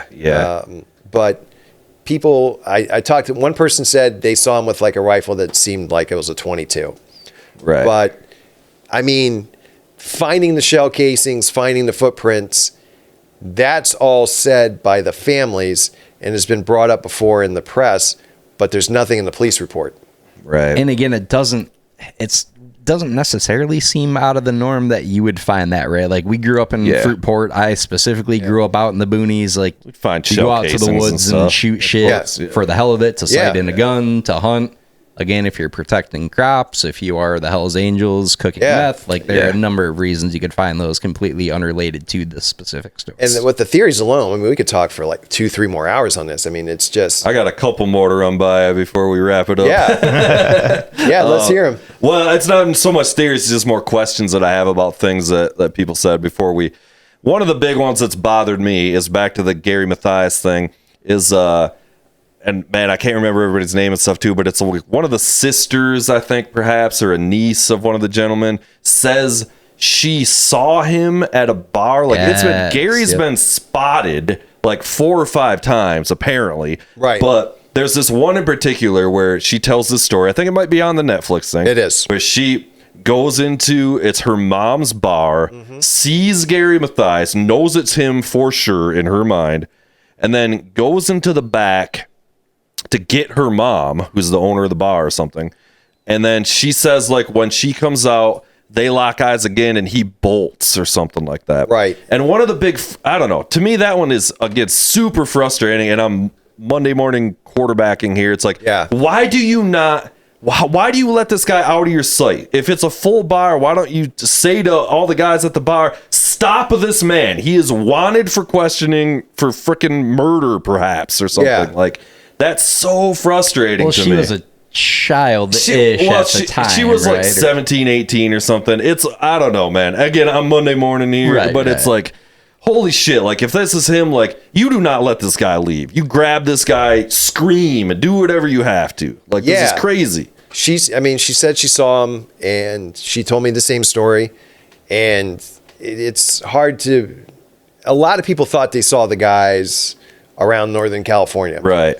And you have to take that in consideration as well. And she even told me, she's like, hey, apologies if I got this wrong, if he was the wrong dude. Yeah. I mean, she even said that too. I think if Gary is out there running wild in the world, no medication, there's no way. He wouldn't have popped up for... He isn't like getting arrested or in a drunk tank or in a mental institution. Oh, maybe hospital. he has, I don't know, maybe he has kept it together if he's got his meds still going or something. Like, but I mean, he would need to have his medication prescriptions with him. and stuff. That would be, I mean, people thought they saw him hitchhiking. People thought he was seen here and there, and there's no proof. Yeah. One guy was like, I saw him hitchhiking 1979. It's like, dude, that could have just been any hippie with long hair, like, you know, like that. Well, but she knew him. She says she locked eyes with him. That one, I don't know. It's like, I mean, I mean, I mean, her story is like, wow. And then he bolts. Like, why would he bolt? I guess if you're just some guy sitting at the bar having a beer and all of a sudden there's this weird attention on you all of a sudden. And I think she did say that, like, I forget what it specifically was, but the hair was longer or a little different. There was something like, I think that's what she said. Ultimately, where I'm going is, if a story like this is in the public eye, again, to go back to human nature, which has got to be considered in all of this, like, if you're hearing about it, which these people are obviously going to be inundated, being in that area and knowing those people, is it not necessarily a fabrication, but just like the mind kind of sees, you're seeing what you want to see. Exactly. And that could be it. I mean, because you go through a very, traumatic traumatic experience. Yeah. I mean, that's happened before in other cases where people say, that, I saw this person, I saw that person, and this happened. Yeah. I mean, is it that person, or is it mistaken identity, or like, how does this really go down? And you don't want to discredit the people, but at the same time, you got to you're playing you're walking a delicate line, because you got to say. I mean, she even said, like, if I got this wrong, I got it wrong, and I'm sorry, but I swear it was him. And it could be one of those situations where you think you see someone, and you think it's him, but it wasn't in the police report. Yeah. So that one to me is just really frustrating, because I'm just like, why did you not just grab this guy by his collar and, tell 4 guys to hold him here while you grab his mom, and again, I wasn't there, and I'm saying this all after the fact. Exactly. It's just frustrating because that could have solved it, You know what I Yeah. mean? Like, It's like that, you 100% what you said. Like, you could have grabbed Gary. You could have said, like, call the police. This is Gary Mathias. But the thing is, like, we don't have anything else in the case files about that sighting. right. There's nothing in there that says Gary was seen in this bar. There's a guy who called and said, "Oh, I thought I saw him hitchhiking." Yeah. And then there was cops in Arizona that said we found a dead body outside Phoenix, so many miles in the desert. Do you think this is Gary? And they're like, send us some information, and nothing would have matched age-wise about the dead body. It would have been, the guy would have been like 5 years younger than Gary and wouldn't have matched. Those are the only two things that show up. And then there's something in the Yuba County Sheriff's Department file that says it's a letter from like 2018, 2019, around that time, that says, we believe Gary Mathias was a victim of foul play. So you wouldn't put that in there for the heck of it. Like, there's probably something in there that's true. That's so freaking weird too. So is it your take? Do you believe then that Gary perished during the original incident at some point and the body was just never recovered? Yeah, because he didn't survive this and was out in the wild, someone said he could have fallen into like what they call manzanita bush, and that's like pretty thick, and they could have never found his remains and been scattered so badly. It would have been like finding a needle in a haystack. Someone said that there were some like old mines up there. If he fell in, you would have never known. They even said there's like some areas that are not really easily accessible. So if Gary fell in a location, you don't really go that way. Nobody really would walk that, path. They would have never found him. And they said it's 1.1 million acres of land. I mean, is anyone really going to go in there and it's impossible. search every, I mean, it was only a month or whatever, and the other people's remains were completely scattered. I mean, you give it a little while longer. Or it doesn't take long. It doesn't take that long. Animals and stuff, especially in a rural area of California, coyotes and whatever the hell else is out there. Like, that stuff's going to get scattered. I think you're right. If he survived, he probably would have popped up in a more substantial way or something. Yeah, he couldn't stay away from trouble. And also his family's given DNA to the police so they can run it through databases of like John Does and stuff like that. But those sightings are interesting, and that woman's story is compelling, But it's happened before in other stuff where someone says, someone's gone missing and they've gone through a traumatic event, or something has happened and they say, I saw that guy at this place and he did this, and it's like, it's kind of a tale as old as time, honestly, with stuff like this. You see what you want to see, and it's in your mind, it's ingrained. It's still the way she tells that one. I mean, it's very plausible. She ran into a guy who looked exactly like Gary Mathias, and it probably triggered something. He wasn't like a odd-looking guy. There's a lot of guys that look like that guy, and with the mustache and glasses and shaggy hair, and so. And also, I talked to Gary's family, and someone mentioned Gary wasn't a guy that would go drink in a bar. He did. Well, that's interesting too. Because they said, that just wasn't his thing. I mean, like, he'd go with friends and drink, but they said go to a party, but Gary wasn't a sit down in the bar and have a beer kind of guy. Right. Devil's advocate. I don't believe this, but this is devil's advocate. Okay. If somehow he was involved and felt guilty about it, and it's a drink the sorrows away situation, turn into an alcoholic or something. I don't think that's super plausible, but you never know. I mean, there's all these anything's possible in this thing. I mean, like I said, with the whole Yuba County 5 case, and you go down with all these theories, you get lost in all these, scenarios, like the town bully, Gary being seen here and there. Yeah. Did he have the psychotic meltdown, or, the schizophrenic meltdown? Did they follow a UFO? Did they get lost? Did this happen, that happen? And you just go down all these paths and try to figure out what happened and prove and disprove. And, it's super tough. And we could have a follow-up podcast on this. Yeah, Tony, I was thinking, could you kind of describe to us your best, at least maybe we need to buy the book for this. Okay. But could you describe your best theory or your personal theory on what happened? What do you think the strongest case is? Yeah, if somebody put a gun to your head, what would you think it is? Which one you think and kind of run through that and paint a picture for us. So what happens is they pull off the highway into Oroville. Yeah. When they go into Oroville, something happens where guys pick a fight, or they see someone who has beef with someone in the car, and it's got to be Gary Mathias, because the other guys really didn't have that kind of, they didn't build up enemies. So when that goes down, there could be a fight, there could be words, a gun or something could be pulled, and the guys decide we're going to take a different way home. And they think they can go the back ways, and probably the person decides to pursue them. Like, they're not getting away, not tonight. I'm not dealing, even the drunk people could be like, go get them, that kind of like group mentality. Right. They follow them, and once they get into the Plumas, they think they're going to lose the guys, and they could be under the impression they're still being followed. And I think they pulled into the road where they pulled into to wait it out. And while they're waiting it out, Schones comes out screaming and yelling drunk, could have scared them.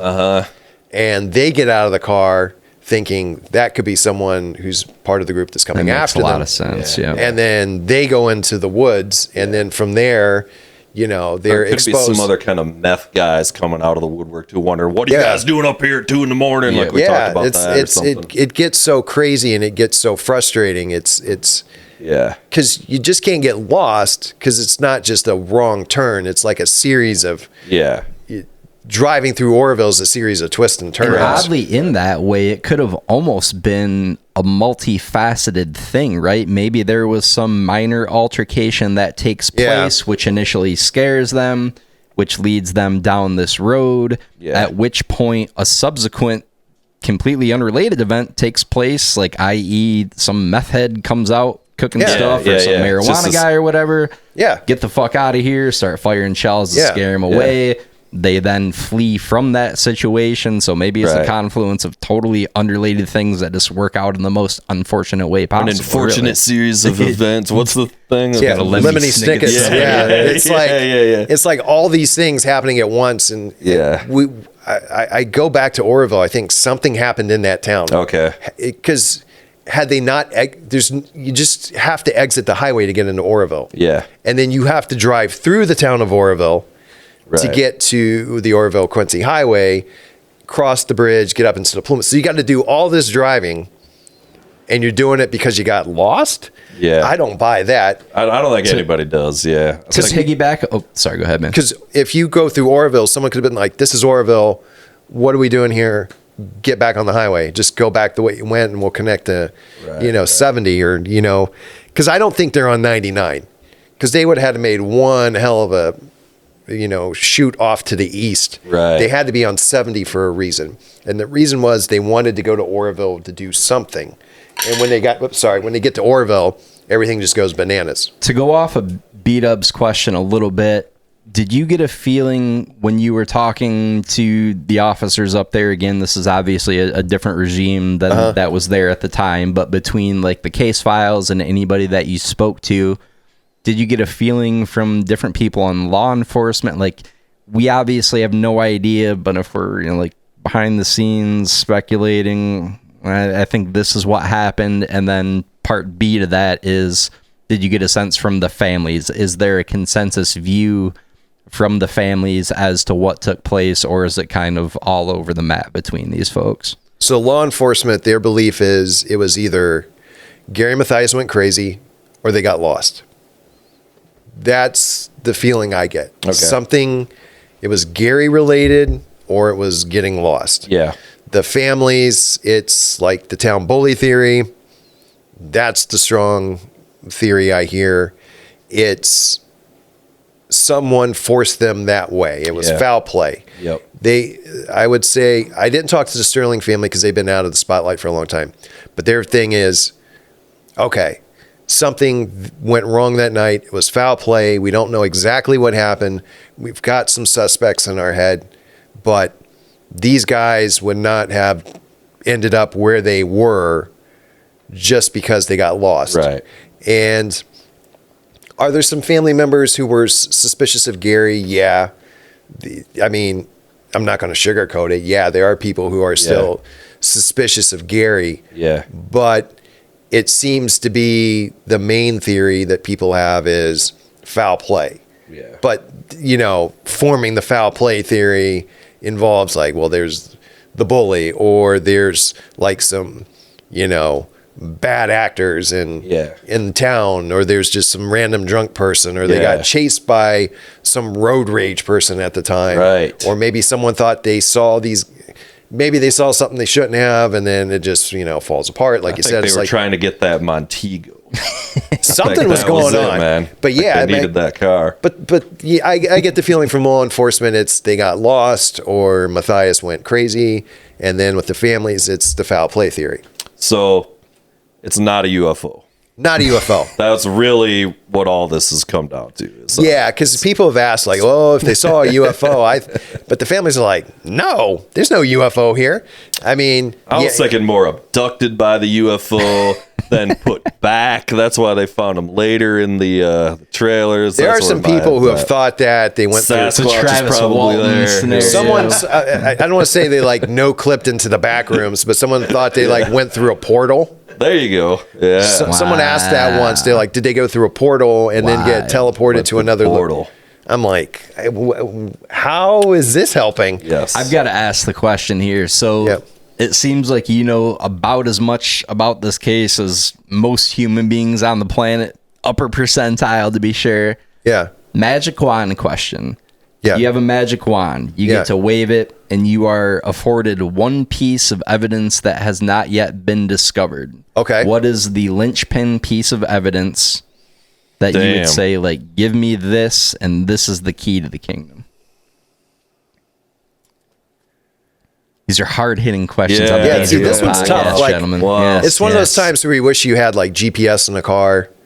Yeah. That Cell phone pings. Because if we had, cell phone pings, if we had like a GPS in the car and we timed it, we could see what happened. Yeah. That would be like if I could say like I want a GPS printout of that Nope, night. sorry, this is 78, 77. We can't do that. I'm holding like- you to it. Can here. I answer? I think if we knew what happened to Gary Mathias for sure, I think if we found his body or it was recovered or whatever, show me where his body is. That would be that would wipe a lot of theories clean of him being involved that caused it, or like I think that would wipe a lot of things clean there. At least I don't. That's a good one. Like, show me where the body of Gary Mathias is Yeah. located in the Plumas National Forest. Yeah. And if it's in the Plumas, great. And if it's not, it's like, whoa, wait a minute. Okay, Yeah. now, Yeah.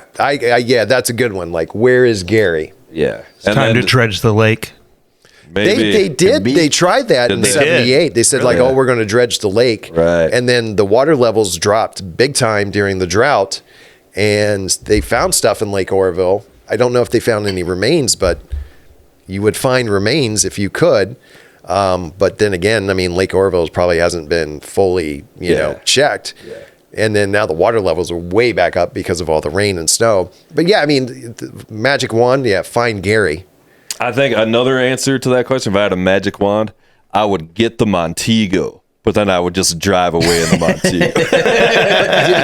Yeah, because I mean, like what? So, like, I don't care to solve the mystery. I just putting some I got a rims on pretty this dope guy. ride to show for it at the end of the day. I mean, part of it would be like, You win some, just you put me lose in the some. car in the middle seat up front. Yeah, and, right. To be the fly on the Like, wall. okay, guys, what's happening? Yeah, yeah.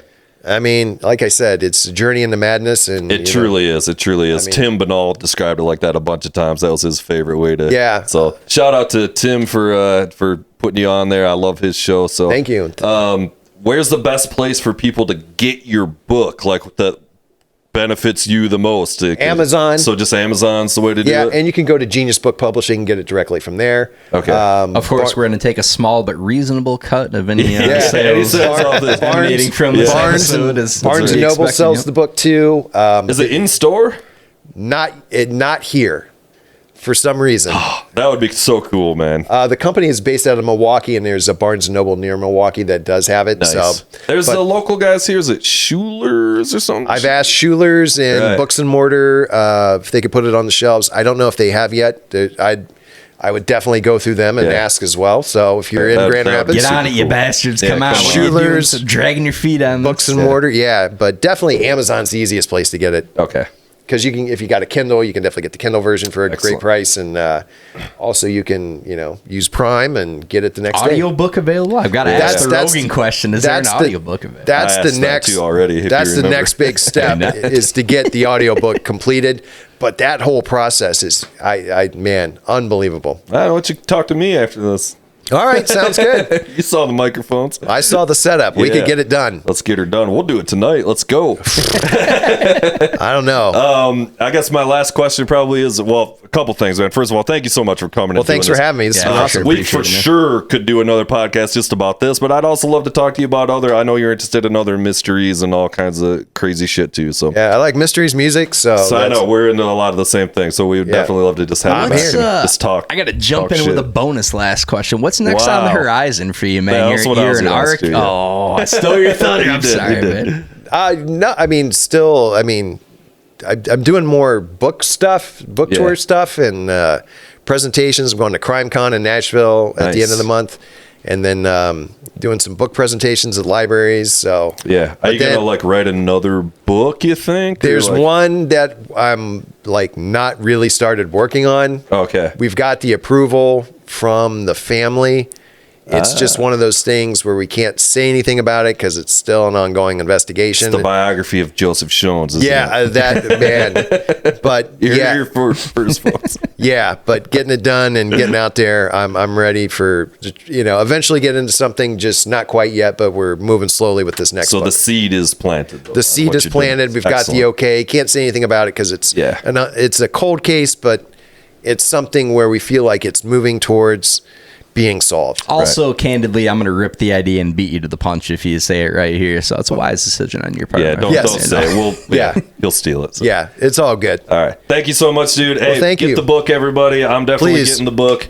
We'll definitely have you back to talk more I'll about sign this it. and other. Yeah, I of this. appreciate it, Yeah, sir, let's for get sure. the signature. I'll Hell get it. yeah. I'll get the signature. Yeah. Sweet. All right, let's wrap it up, guys. Thank you so much, Tony. Thank you. Peace, Yeah, everybody. appreciate it, sir. Thank you. Peace. Woo.